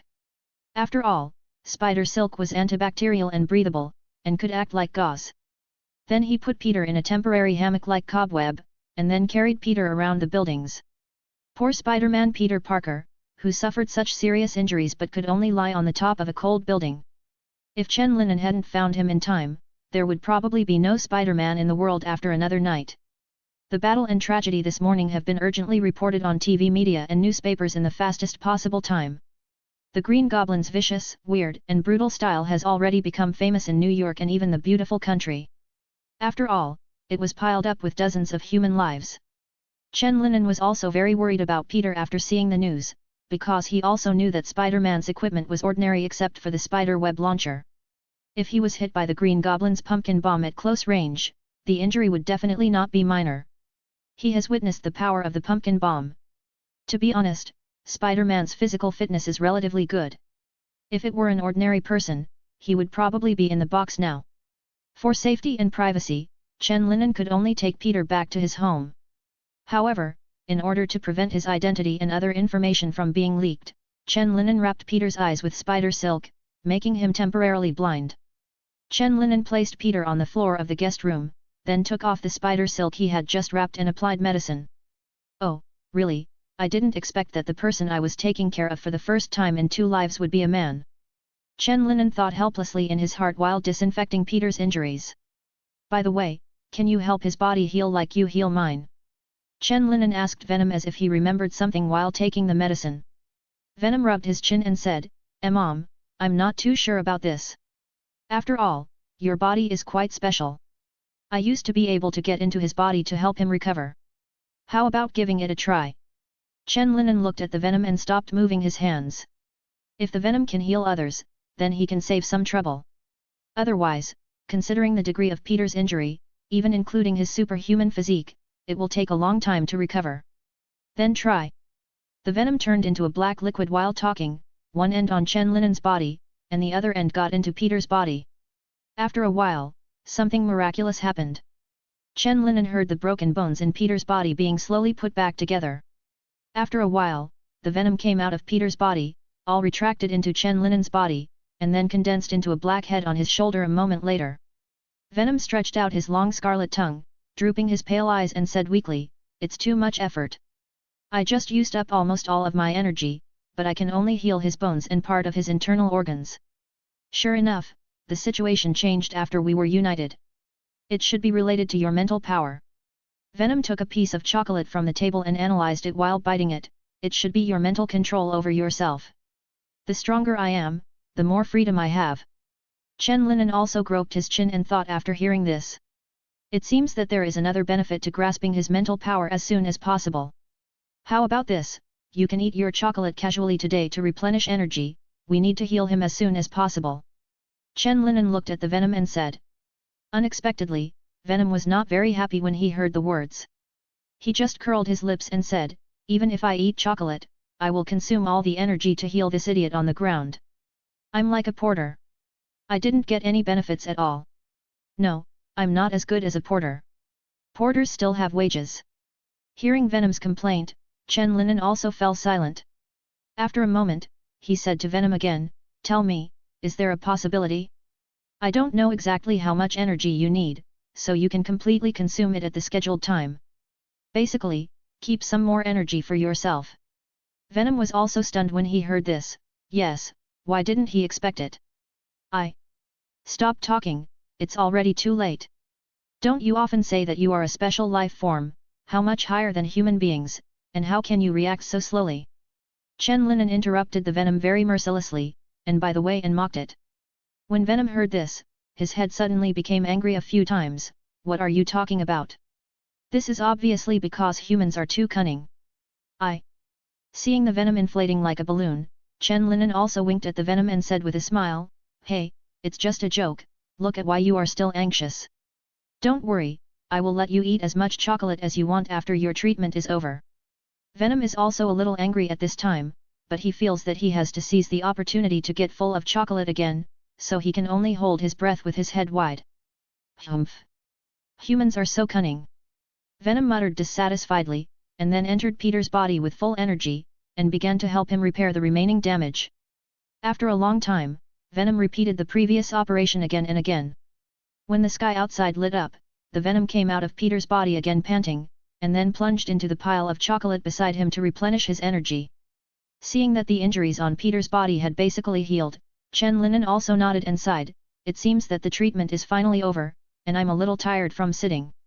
At this moment, Peter could no longer tell that he had suffered such a serious injury yesterday, only the exposed skin that was already bloody had grown new ones, and it was still slightly red at the moment. There was a lot of new skin on the ground that had been replaced by new growth. Chen Linen looked at these and suddenly thought deeply about whether he should clean them with a broom or a test tube. The next morning, in Chen Linen's guest room, the sunlight outside the window slowly climbed up the windowsill, then slipped into the room, and landed on Peter's naked upper body. The sunlight heated up his well-proportioned muscles, and Peter, who had basically recovered, woke up slowly from his coma. Peter opened his glued eyes, but he still saw the darkness, which made Peter, who had just woken up and was still a little dazed, a little confused. "I can't see anymore. Did the explosion hurt my eyes?" Peter muttered to himself, his tone gradually getting lonely and sad. "Your eyes are fine, but I didn't want you to see something, so I covered them first." Chen Linen's voice suddenly came from the door. When Peter heard the sound, his head immediately turned in the direction of Chen Linen and said, "Venom! You saved me! What's my condition now? I remember that I seemed to be seriously injured." As Chen Linen walked into the room and sat on a chair nearby, he explained to Peter, your injury is indeed serious, so I brought you back yesterday to heal you. Covering your eyes is a last resort, I hope you can understand, because there are some secrets I don't want others to know. Hearing this, Peter subconsciously touched his face, and his mask was gone. Seeing his actions, Chen Linen also continued, you also had a wound on your face, so I took it away. As for your identity, you can rest assured that I will keep it confidential. You may not believe it, but I have known your true identity before. Recovery of Yang, uncomfortable, everyone also pay attention to the body. Chapter 77, Healing. Hearing Chen Linen's words, Peter also murmured with some confusion, I remember that my confidentiality work was pretty good. There are always some details that you can't control. Chen Linen continued, you don't have to be afraid, your identity is of no use to me. Although we have different styles of handling things, we can also be regarded as the same. Camp people. Peter also became silent when he heard the words, but he soon figured it out, and speaking of it, Venom was also his savior. If, as Venom said, he had known his identity before, then the fact that nothing abnormal happened for such a long time was enough to prove that his identity had no effect on the other party. You're right. Thinking of this, the panic and tension in Peter's heart that his secret had been exposed immediately dissipated. After finishing speaking, he said sincerely in the direction of Chen Linen's voice, thank you for saving me, I wanted to go to the hospital by myself, but I couldn't bear it anymore, and finally fell down in a daze. Where? On the top of a building. Chen Linen took over his words and said, that's where your old friend is squatting. When Bruce heard Chen Linen's words, he also remembered something. The dizziness, severe pain and nausea were probably something he would never forget in his lifetime, the damn bomb. Thinking of this, Peter suddenly came to his senses, and said in surprise, that's right. Why don't I feel any pain anymore? Is it the effect of the anesthetic? No, it's not the effect of the anesthetic, you're already healed. Chen Linen threw him a piece of clothes that hadn't been tagged off, and said in a steady voice, as if it was just a trivial matter. Chen Linen's words made Peter stunned for a moment, and the clothes fell directly on his head in a daze. Are you telling the truth? I'm already recovered? How long have I been unconscious? Half a year has passed, right? My God, what can I do? How should I explain it? Peter said nervously while taking off the clothes on his head, and a series of questions showed his inner unrest. Chen Linen said helplessly, can't you feel it yourself? Could it be that your brain is broken? If that is the case, it will be troublesome. Brain is not my area of expertise. As for how long you have been in a coma, let me see. Chen Linen looked at the clock next to him, then calculated the time and said, it has been a little over 11 hours since I found you. How is this possible? Peter didn't care about putting on his clothes at this time, and kept touching and inspecting himself with his hands, still indulging in unbelievable surprises. This idiot really has never seen the world. This is just a small part of my ability. Seeing Peter's astonished and unbelievable look, Venom also subconsciously boasted to Chen Linen, he completely forgot that it was as tired as a dead dog just now. Listening to the smirk of the Venom, Chen Linen also looked at Peter, who was in ecstasy because he was sure that he had really recovered, and said softly, give you half an hour to get dressed, and then I will take you out of here. After that, what do you want to do? Go wherever you like. Okay. Peter responded, then he picked up the clothes next to him and quickly started to put them on himself. When he lifted his pants, he paused, and then said to Chen Linen very sincerely, although I don't know how you managed to make me recover so quickly, this is your secret, but I want to be sure. It won't be easy either. So thank you. Venom, you saved my life, really, thank you. I will always remember your help.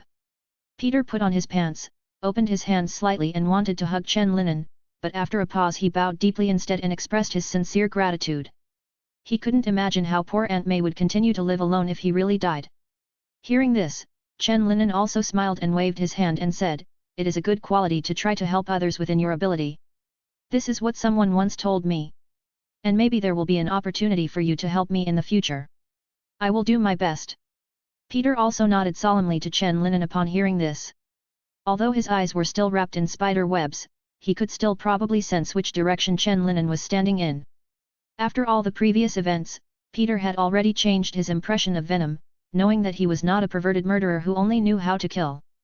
Coupled with the life-saving grace this time, Peter has completely let go of his prejudice against Venom, and it can even be said that he regards him as a friend of Spider-Man. He must have experienced some kind of suffering before, so he will do anything to criminals, just like what happened to Uncle Ben.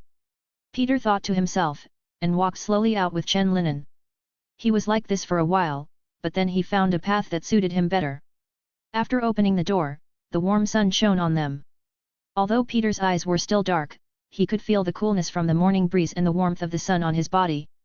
But before Peter could feel more, Chen Linen wrapped him up with spider silk, held him in his hand just like when he came back yesterday, and then flew him between the buildings again.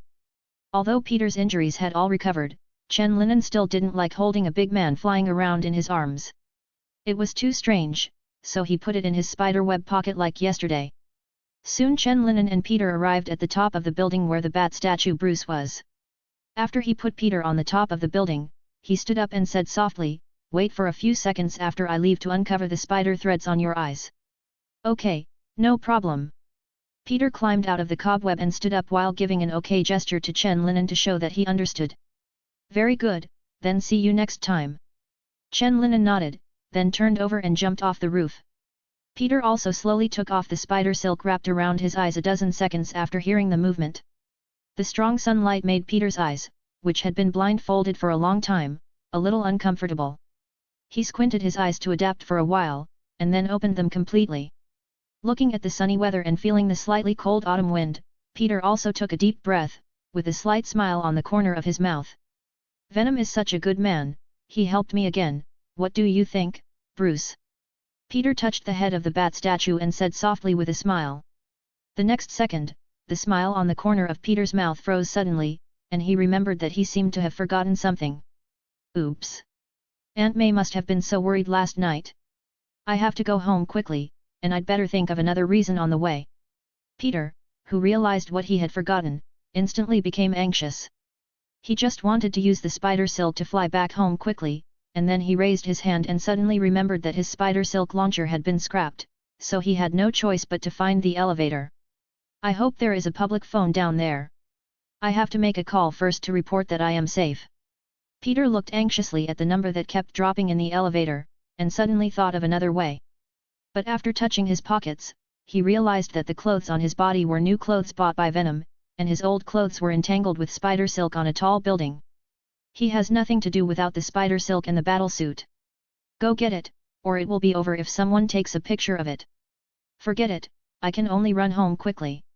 Peter looked at the slowly opening elevator door, and rushed out like an arrow leaving the string. 20 minutes later, Peter, who was traveling at super speed, finally returned home. As he expected, Aunt May was walking around the living room very anxiously at this time, restless. She still held the phone in her hand. From time to time she would raise her hand to look at the phone, and then continue walking. "Come and go. I'm back." Peter opened the door and said a little guilty and nervous. Hearing his voice, Aunt May immediately turned around and rushed over to hug him. "Oh! God! You are finally back. I am worried to death. Why didn't you come back last night? I couldn't get through the phone. I have reported to the police several times, but those policemen always pretend that it hasn't been 24 hours yet. What if something happens to you too?" Aunt May said with tears in her eyes and a little choked. She could no longer bear such a blow again. Seeing Aunt May's appearance, Peter hugged her very guiltily and said, "I'm sorry, Aunt May, I didn't mean not to answer your call and stay out at night. I ran into some trouble last night, but fortunately Spider-Man and Venom helped me solve the trouble. I didn't do anything and ran back as soon as it was over." After hearing Peter's explanation, Aunt May hurriedly checked his body and breathed a sigh of relief when no wounds were found. "God bless you are all right," Aunt May said with tears in her eyes as she walked towards the kitchen. "Poor child, you must be starving. I'll go get you some hot cocoa and something to eat. That Spider-Man and Venom don't look like the news either," she said as she walked into the kitchen. Hearing her murmur, Peter also smiled.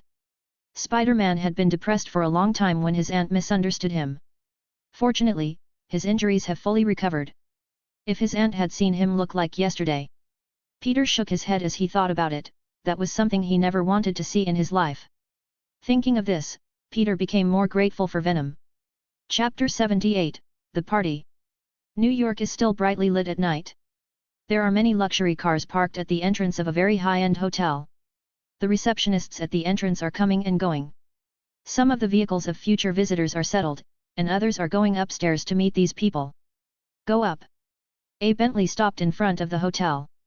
The receptionist originally wanted to help open the back seat door, but there was no one in the back seat. At this time, the driver's door opened by itself, and Chen Linen got out of the car with the key. Unlike other guests, he still preferred to drive by himself. Today he was here to attend a gala, which was, to put it bluntly, a place where established businessmen and politicians in New York City made friends with each other. Now with the vigorous development of zero industry, Chen Linen naturally received the invitation. After handing the keys and invitations to the receptionist, he walked into the hotel lobby. The lobby was full of people wearing exquisite dresses. Although everyone did not know each other, they still nodded to each other after looking at each other. Aha, this is the legendary party of the upper class. It doesn't look like anything delicious, just a group of people standing and chatting. Venom complained to Chen Linen consciously. Chen Linen followed the guide to the elevator, and responded subconsciously, this is just the lobby on the first floor, and I haven't reached the place yet. Don't worry, no matter how the party is, the food will definitely not be bad. At least the desserts are like this. Hearing this, Venom muttered with great anticipation, hey, I want to eat tiramisu, and I also want to eat chocolate. I don't know what the quality of the chocolate here is. Ding!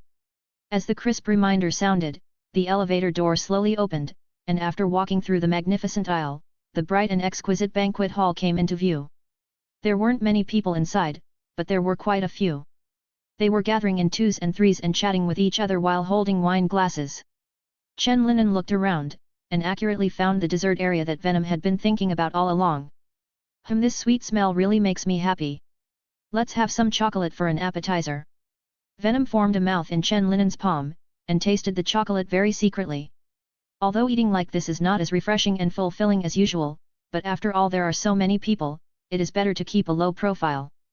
And it is also good to eat small bites, at least it can make the taste more mellow and long. That cupcake is delicious too, a clear female voice suddenly rang out, almost causing Venom to choke on himself, and Chen Linen also secretly clenched his palms, giving Venom a little time to shrink back. Felicia, I really didn't expect to meet you here. Looking at Felicia holding a wine glass next to him, Chen Linen said with some surprise. While Felicia handed Chen Linen a glass of wine, she walked closer and said with a smile, I didn't expect to meet you. I usually make the most of my time at boring parties like this. As Felicia approached, a fragrant aroma also entered Chen Linen's nose. Today is a formal party, so Felicia is also very delicately dressed. She was wearing a black velvet tube-top suspender dress, which perfectly showed her delicate collarbone and neck. The bottom of the dress was slit to her thighs, and her slender, white legs were revealed from time to time when she was walking, making her look extremely attractive. Coupled with exquisite makeup and bright red lips, Felicia walked slowly on stilettos like a noble queen, but her expression was very naughty and vivid, which made her cool and charming. Some more vivid colors. You are also very beautiful today, like the most dazzling one in the diamond necklace. Chen Linen praised sincerely. After finishing speaking, he continued to laugh and said, this time the compliment is not insignificant. Felicia also smiled and gave him a blank look when she heard the words, humph, it's justified, a little bit better than last time. After finishing speaking, they both couldn't help laughing lightly. They chatted as they ate their desserts. It's a boring banquet. If my mother didn't insist on me coming, I wouldn't come. Everyone here is well dressed and looks very serious and elegant. But in fact, many people are different from what they seem. It's really uncomfortable. As she spoke, Felicia's delicate eyebrows wrinkled, as if she thought of something. Did anything unpleasant happen before? Chen Linen also asked upon seeing this. Hearing his question, Felicia also raised her hand, then quietly leaned into Chen Linen's ear and whispered, last time was a banquet similar to today. I felt bored so I went to the windowsill to get some fresh air, and found out there's someone actually doing that in the next room. And I met them when I went back. They all have their own families, and they are still respectable people. Speaking of gossip, Felicia's eyes lit up. Although she didn't say who it was, following her eyes, Chen Linen probably understood the person. Seeing the bald man and the middle-aged woman each hugging their female and male companions, smiling and greeting each other politely. Chen Linen couldn't help but be speechless. This circle was quite chaotic. Venom was also very curious about this gossip, and even encouraged Chen Linen to ask for more details, but he stopped him forcefully. Just kidding, how can this kind of gossip be asked in detail, isn't he shameless, wouldn't Felicia be embarrassed? Just when the two of them were having a great time eating melons, someone next to them also spotted them, so they walked up with wine glasses. Oh, this beautiful lady must be Anastasia's daughter, long time no see. Just as Felicia was picking up an ice cream to moisten her throat, a thick voice suddenly came from the side. Chen Linen and Felicia also turned their heads after hearing this, and saw a large, bald man in a white suit looking at them with a smile. Oh, Mr. Fisk, long time no see. Felicia responded with a smile after seeing the man. After saying hello, Felicia also introduced Chen Linen and the others to each other. Lion, this is Mr. Fisk, my mother's good friend, and a famous entrepreneur and philanthropist. Mr. Fisk, this is my friend Leon Chen. After Felicia's introduction, Chen Linen and Wilson Fisk also smiled and shook hands, appearing both warm and polite, unfamiliar but polite. It turns out that you are the founder of Industry Zero. You are really young and promising. They say that the founder of Industry Zero is very mysterious and a young man, but I didn't expect him to be so young. Wilson Fisker admired him very much. Road. As the founder and person in charge of Zero Industry, Leon Chen's name is of course known to everyone, but because he usually keeps a low profile, fewer people have met him and know his identity. Chen Linen also smiled modestly when he heard this, and then replied, compared to Mr. Fisk's business empire, I am far behind. Through the compliments between the two, Felicia realized that the identity of Chen Linen who came here today was the founder of the famous No. Industry some time ago. She also recognized Chen Linen's talent and ability very much, but she was extremely surprised that he made such a great achievement so quietly. Thinking of this, she looked at Chen Linen with a hint of confusion, a hint of shock, a hint of blame and annoyance. Through Felicia's eyes, Chen Linen also knew that her eyes meant that she didn't share this matter with her. When Chen Linen saw this, he could only touch her arm gently to express his apology. Although their little moves were secretive, they were all seen by Wilson Fisk. Wilson Fisker can only feel that Anastasia is lucky. You must know that he is also very eye-catching about the things of No. Industry. If it weren't for the other party's military connections and background, he would have used some means too. After complimenting each other, friendly exchanges began. Many entrepreneurs also took the initiative to come forward and talk after seeing Wilson Fisk here. After a while, Chen Linen and the others gathered here. Many people did not participate in the topic after introducing each other, or stood aside to listen. They would find friends nearby to chat with each other, and then interrupt from time to time. Previous sentence. Just when everyone was chatting happily, another figure walked over from the side. Oh my dear friend Wilson, what are you talking about? I wonder if I can join in. I saw Norman Osborn smiling and walking over to Wilson Fisk. Seeing Norman Osborn, Wilson Fisk introduced Chen Linen and Felicia to him with a smile. It's been a long time since I saw Miss Hardy. The last time I saw her was at her birthday dinner the year before last. Looking at Felicia, Norman Osborn also smiled with emotion. And Mr. Chen, the reputation of Lingdian Industry has become more and more famous recently. I always knew that its founder was very young, but I didn't expect that it was not only young but also handsome. Faced with Norman Osborn's praise, Chen Linen responded humbly and familiarly, and then praised the Osborn Group in a very high-level manner. After complimenting each other, everyone continued to chat. When talking about college life, Norman Osborn suddenly sighed and said with great emotion, if only my son Henry could be as good as you. Henry is also very good. I remember he won the MVP in the last school basketball game. I haven't even been selected for the team. Although he is not very familiar with Henry Osborn, Chen Linen still relies on his excellent memory. I found some related incidents, and this time I didn't let Norman Osborn's words fall to the ground. Hearing Chen Linen's words, Norman Osborn was even more touched. Just when he wanted to continue talking, the noise not far away interrupted them. Chapter 79, Tony Stark. The noisy sound attracted everyone's attention. On the other side of the banquet hall, a man with a unique beard was aiming at a small red ball. Bang! With a crisp sound, the red ball bounced off the table, and then fell into the champagne glasses neatly arranged in a triangle on the opposite side of the table. Oh! As the ball fell into the cup, the man with a unique beard also let out a strange cry, and then led the surrounding crowd to cheer together. Come on! Hammer! Finish this drink! You won't be able to drink it. The man put his arms around the waists of the two female companions next to him, and looked at Justin Hammer, who was looking a little bit bitter, with a playful face. Looking at the booing crowd around him, Justin Hammer smiled awkwardly and said, "He, Tony, your game is really good." Justin Hammer is the controller of Hammer Industries. Like Tony Stark, he is an arms dealer. However, as both arms dealers, there is still a very obvious gap between Hammer Industries and Stark Industries.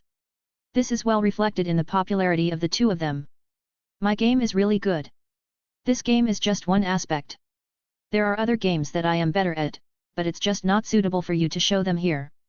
Tony Stark hugged his female companions on both sides with a smirk, and continued to urge Justin Hammer. Hammer, drink up the wine, our game is not over yet. Justin Hammer heard the words and couldn't write any more ink, so he could only pick up the wine glass and force himself into it. He really regretted talking to this damn playboy just now, and he was forced to form a game without talking a few words. It's not very decent to play games in such a banquet hall. He is not Tony Stark, he still needs to save face. The most important thing is that he can't play games with Tony Stark at all. Now he has drank more than a dozen glasses in a row, while Tony Stark only drank a few glasses. Justin Hammer put the finished wine glass on the table, feeling a little bloated in his stomach, and the French foie gras he just ate seemed to be soaked, dangling in his throat. Haha, let's end the game here. I had a lot of fun today, let's spread out. Hammer waved to the surrounding crowd after drinking the cup. He drank so much, and the booing people next to him were also responsible. These people watching the excitement were no big deal, they just came to see his jokes. It's really boring. Tony Stark threw the ball on the table and raised his eyebrows in boredom. He didn't want to come to this kind of meaningless banquet, but there was no way. Stanislav insisted on letting him come, in order to keep him in touch with the high society in New York. Stannis' full name is Obadiah Stannis, who used to be the partner of Tony Stark's father, Howard Stark. When Howard Stark died and Tony Stark hadn't grown up yet, he was also in charge of the Stark Group for a while. After Tony Stark started to take charge of the Stark Group at the age of 21, he also assisted Tony Stark just like he assisted Howard Stark back then. Although Tony Stark is talented and has designed many world-leading weapons for the Stark Group, he is not very good at handling the group's trivial matters, so Obadiah Stane has always been in charge of this aspect. He also came to the banquet tonight at the strong request of Obadiah Stanislav, and after coming, it was as boring as he expected. After finally catching Justin Hammer, he set up a temporary game session, but he didn't expect that this guy couldn't play games, and he couldn't handle alcohol, so he couldn't continue playing after a while. It turned out to be Tony Stark. This person is still as flamboyant as before. Wilson Fisk watched the farce over there, and said, taking a sip of the wine in his hand. Poor Justin Hammer, he always likes to lean on other important figures, but this makes him look like a clown even more. Norman Osborn looked at the embarrassed Justin Hammer and shook his head. Actually, he still has some talents. There is no need to do this at all, if he can devote his mind to weapon design. Chen Linen and Felicia also looked at each other after hearing this. They had a tacit understanding and didn't say anything. It would be better not to evaluate other people for this kind of thing. After all, they are not like Norman Osborn and Wilson Fisk. Have certain status, age, and experience support. While they were discussing, Tony Stark also walked over with two enchanting women in his arms. Looking at Wilson Fisk, Tony Stark also lowered his head slightly and hooked the sunglasses on his face with his fingers, and then said in a playful tone, "It turned out to be Fisk. Looking at your head, I thought Obadiah it's here too." "Stark, you are still so humorous," Wilson Fisk said with a smile. "Oh. Who is this beautiful lady?" Tony Stark didn't continue to pay attention to Wilson Fisk, but turned his head to look at Felicia and asked. Although Felicia didn't like playboys like Tony Stark, she still smiled and replied out of politeness, "Hello, Mr. Stark, I'm Felicia Hardy." Felicia subconsciously leaned towards Chen Linen and said to Tony Stark. Seeing Felicia's appearance, Tony Stark naturally wouldn't say anything out of spite, but just nodded. But after hearing Chen Linen's name, Tony Stark also turned his head to look at him and said leisurely, "I've heard your name before, Industry Zero, right?" Chen Linen also smiled politely when he heard this and said, "Yes, I didn't expect Mr. Stark to have heard it too. This makes me a little surprised. Your invention is amazing. Obadiah mentioned it to me before. Facing Chen Linen, the banter in Tony Stark's tone faded away. After all, he is also a scientist and knows what kind of technology the other party's invention has. Content. But it's still worse than me, haha. After just being serious, Tony Stark returned to his usual self-confidence. Chen Linen's invention was indeed recognized by him, but he still felt that there was still some gap between him and himself. Keep up the good work. Tony patted Chen Linen on the shoulder, then turned around and left with his arms around the two enchanting women. Although it was just a few simple exchanges, Chen Linen did feel the special character of Tony Stark, the world-renowned weapons tycoon and leader of Stark Industries. Really, it is indeed a bit coquettish, the kind that can dazzle everyone's eyes. Chen Linen secretly complained in his heart, and only the two words Huaxia can fully express his feelings for Tony Stark. This guy is really rude. Norman Osborn said in a deep voice with a slightly uneasy expression. Tony greeted everyone around him, including Chen Linen, the new kid, but he just missed him. Since the other party didn't intend to talk to him, of course it was impossible for him to speak up out of nowhere, but this state made other people feel a little lonely when they saw it. Norman Osborn believed that Tony Stark, an incomprehensible guy, probably jumped over him unconsciously because he suddenly saw Felicia, but despite this, he was still a little embarrassing in the eyes of others. Hearing Norman Osborn's words, Wilson Fisk raised the corner of his mouth unobtrusively, and he was very relieved to see the other party being ignored. During this period of time, in order to paralyze Norman Osborn, he cooperated with the other party very politely, and then slowly infiltrated the shareholders of the Osborn Group in the dark. But Norman Osborn seemed to regard his politeness and cooperation as a sign of weakness, and became more and more arrogant when facing him, which made him endure extremely hard. Chen Linen and Felicia didn't express any opinions on this. After chatting with them for a while, they walked to the other side. It's this kind of small talk that makes people feel the most tired. Felicia said as she took a long breath. The fresh air made her head that was bored by the conversation clear a lot. Chen Linen also took a big breath of fresh air. It was also the first time for him to experience so many people chatting together on this occasion, which really made people feel tired. Looking at the bustling street and the beautiful night view below, Chen Linen also turned his head to look at Felicia and suggested, I don't know when the party will end, why don't we sneak out for a drive? After hearing Chen Linen's proposal, the eyes of Felicia, who also loves racing, lit up. Good idea. It was obvious that she really had no patience for this boring party. They hit it off immediately and decided to sneak out of the venue after a while and go to the garage to get the car. The evening breeze was blowing, which was a good time for racing. Then you wait for me at the door for a while, I'll go to the bathroom, and we'll set off when we get back. Felicia, who was full of energy and eager to try, handed the wine glass in her hand to Chen Linen and said. Hearing this, Chen Linen also took the cup, and then walked towards the door. He had already greeted all the people who should be greeted just now, and such a party would be very boring to him. While there was still a while, Venom also urged him to go to the dessert table to get some more chocolate. It could be seen that the chocolate tonight was more to his taste. Felicia was always there just now, so Venom didn't have a chance to taste it. Chapter 80, The Kidnapping of Dr. Octopus. When Chen Linen went to the dessert table to feed the Venom, James also walked into the venue with Peter Parker and Robbie. This was the first time Peter Parker came to such a banquet, so he seemed a little reserved. Listen up, Parker. The people who are coming to the party today are all famous people. You have to take good photos. I don't want the photos on the front page tomorrow to be a pile of rubbish. James picked up the champagne served by the waiter next to him. Exhorted Peter Parker. Maybe you can change the style of your Spider-Man photos.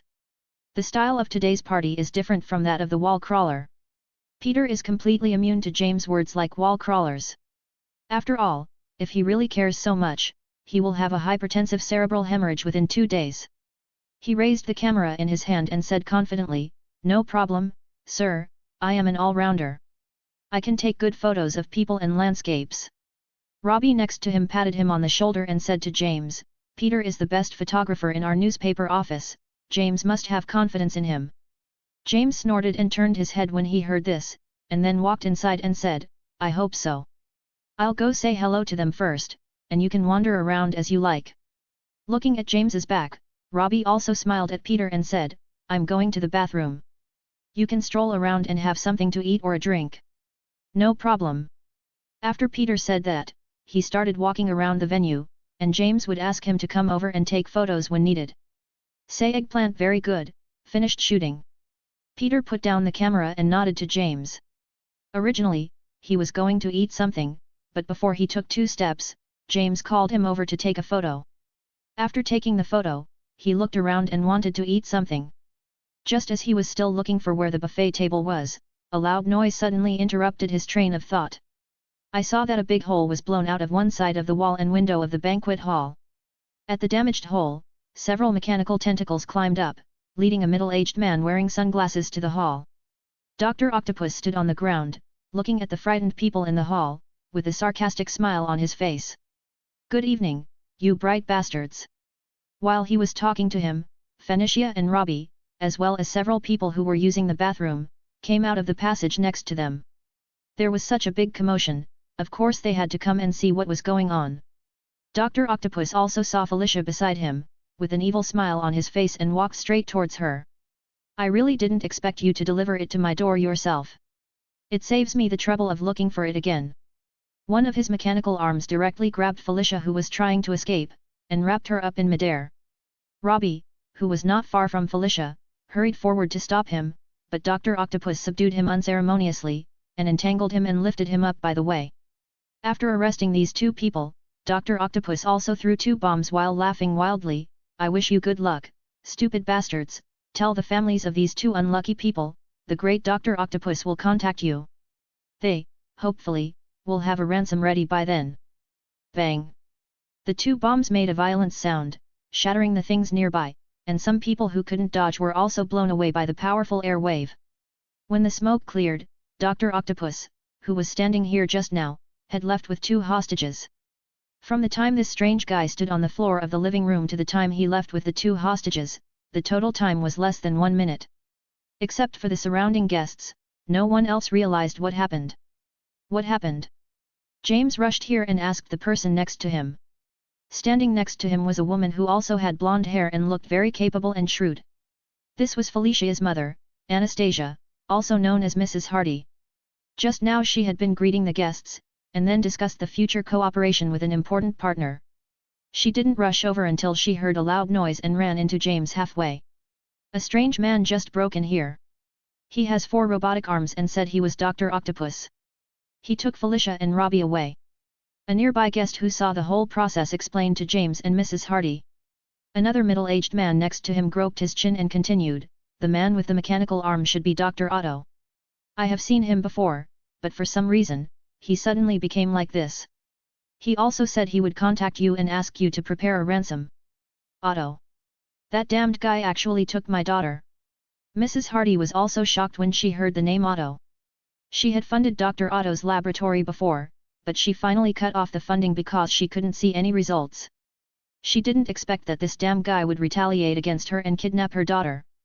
Anxiety, worry, regret, and anger were all intertwined in Mrs. Hardy's heart. For a moment, he felt dizzy and unsteady. Fortunately, James next to her caught her in time and brought her to sit on the chair next to her. James was also very angry at the moment, that damn stinky octopus actually took away his right-hand man, his friend. Outside the surrounding crowd, Chen Linen had already heard the story of what happened here, and he never expected that such a thing would happen in less than a minute. When did another Dr. Octopus appear in New York? Why don't these people stop? Chen Linen looked serious. Now they can only wait for the weird man named Dr. Octopus to call as soon as possible, otherwise they will have no clues at all. Chen Linen thought as he exited the crowd and walked towards the door.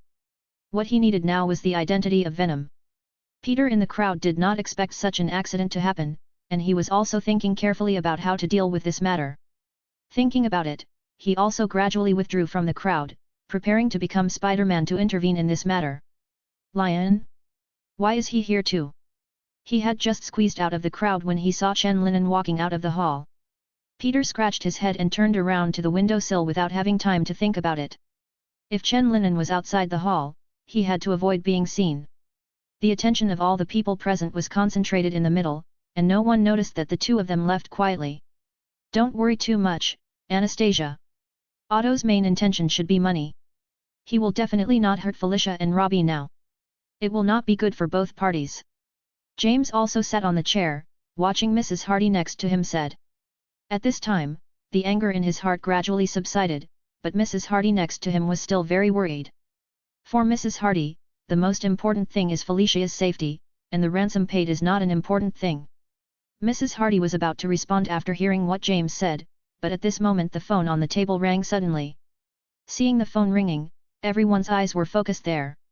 Mrs. Hardy also clasped her hands and prayed secretly in her heart. After James' phone rang, he was ready to answer the phone and start negotiating. A friend standing next to him pressed his shoulder and said, "Jonah, if it is really him who called, please do whatever it takes. Calm down." Everyone knows that James has a hot temper, and they are afraid that he will say something in a fit of anger that will irritate the kidnappers. "Of course, I have always been calm and composed," James said confidently. The friend wanted to say something after hearing the words, but James had already picked up the phone, and he said in a serious and calm tone, "Hello, I am Jonah James." At this moment, a middle-aged man's voice came from the other end of the phone, "Hi, I'm Dr. Otto. Of course, you can also call me by my current name, Dr. Octopus. I want you to prepare $1,000 million in cash to complete the transaction between us. In addition, I want you to report about me on the news. I want everyone to know what they did to me." Dr. Otto's tone became more and more intense, as if his bad memories were brought back. James paused after hearing this, and then continued in a deep voice, "We agree to your conditions. Likewise, you must ensure the safety of Miss Hardy and Robbie. I need to have a phone call with them." Dr. Otto also sneered and said, "You are not qualified to negotiate terms with the great Dr. Octopus." James was a little annoyed when he heard Dr. Otto's words. He raised his voice and shouted into the phone, "If anything happens to the two of them, I will definitely not let you go. What would you do? You are not qualified to do anything." Dr. Otto mocked James' words. James stood up from the stool when he heard the words, and then shouted loudly, "You better not think so. You stupid octopus." The faces of the people next to him had already collapsed, and Mrs. Hardy's heart was getting colder and colder. She felt that she was a little out of breath. "You monster! Short-lived blackmailer! You will definitely be imprisoned in a prison that will never see the light of day for the rest of your life to repent." James was not aware of his problem, and he was still madly outputting to Dr. Otto on the opposite side of the microphone, venting his anger. Dr. Octopus on the other side of the phone also turned pale. He gritted his teeth and said in a cold tone, "Very good. How dare you talk to a great scientist in such a tone? Scientist? What kind of scientist are you? You coward who only knows how to kidnap and blackmail." Before Dr. Otto could finish speaking, James began to mock again. End of this chapter. Like and subscribe for more videos like this.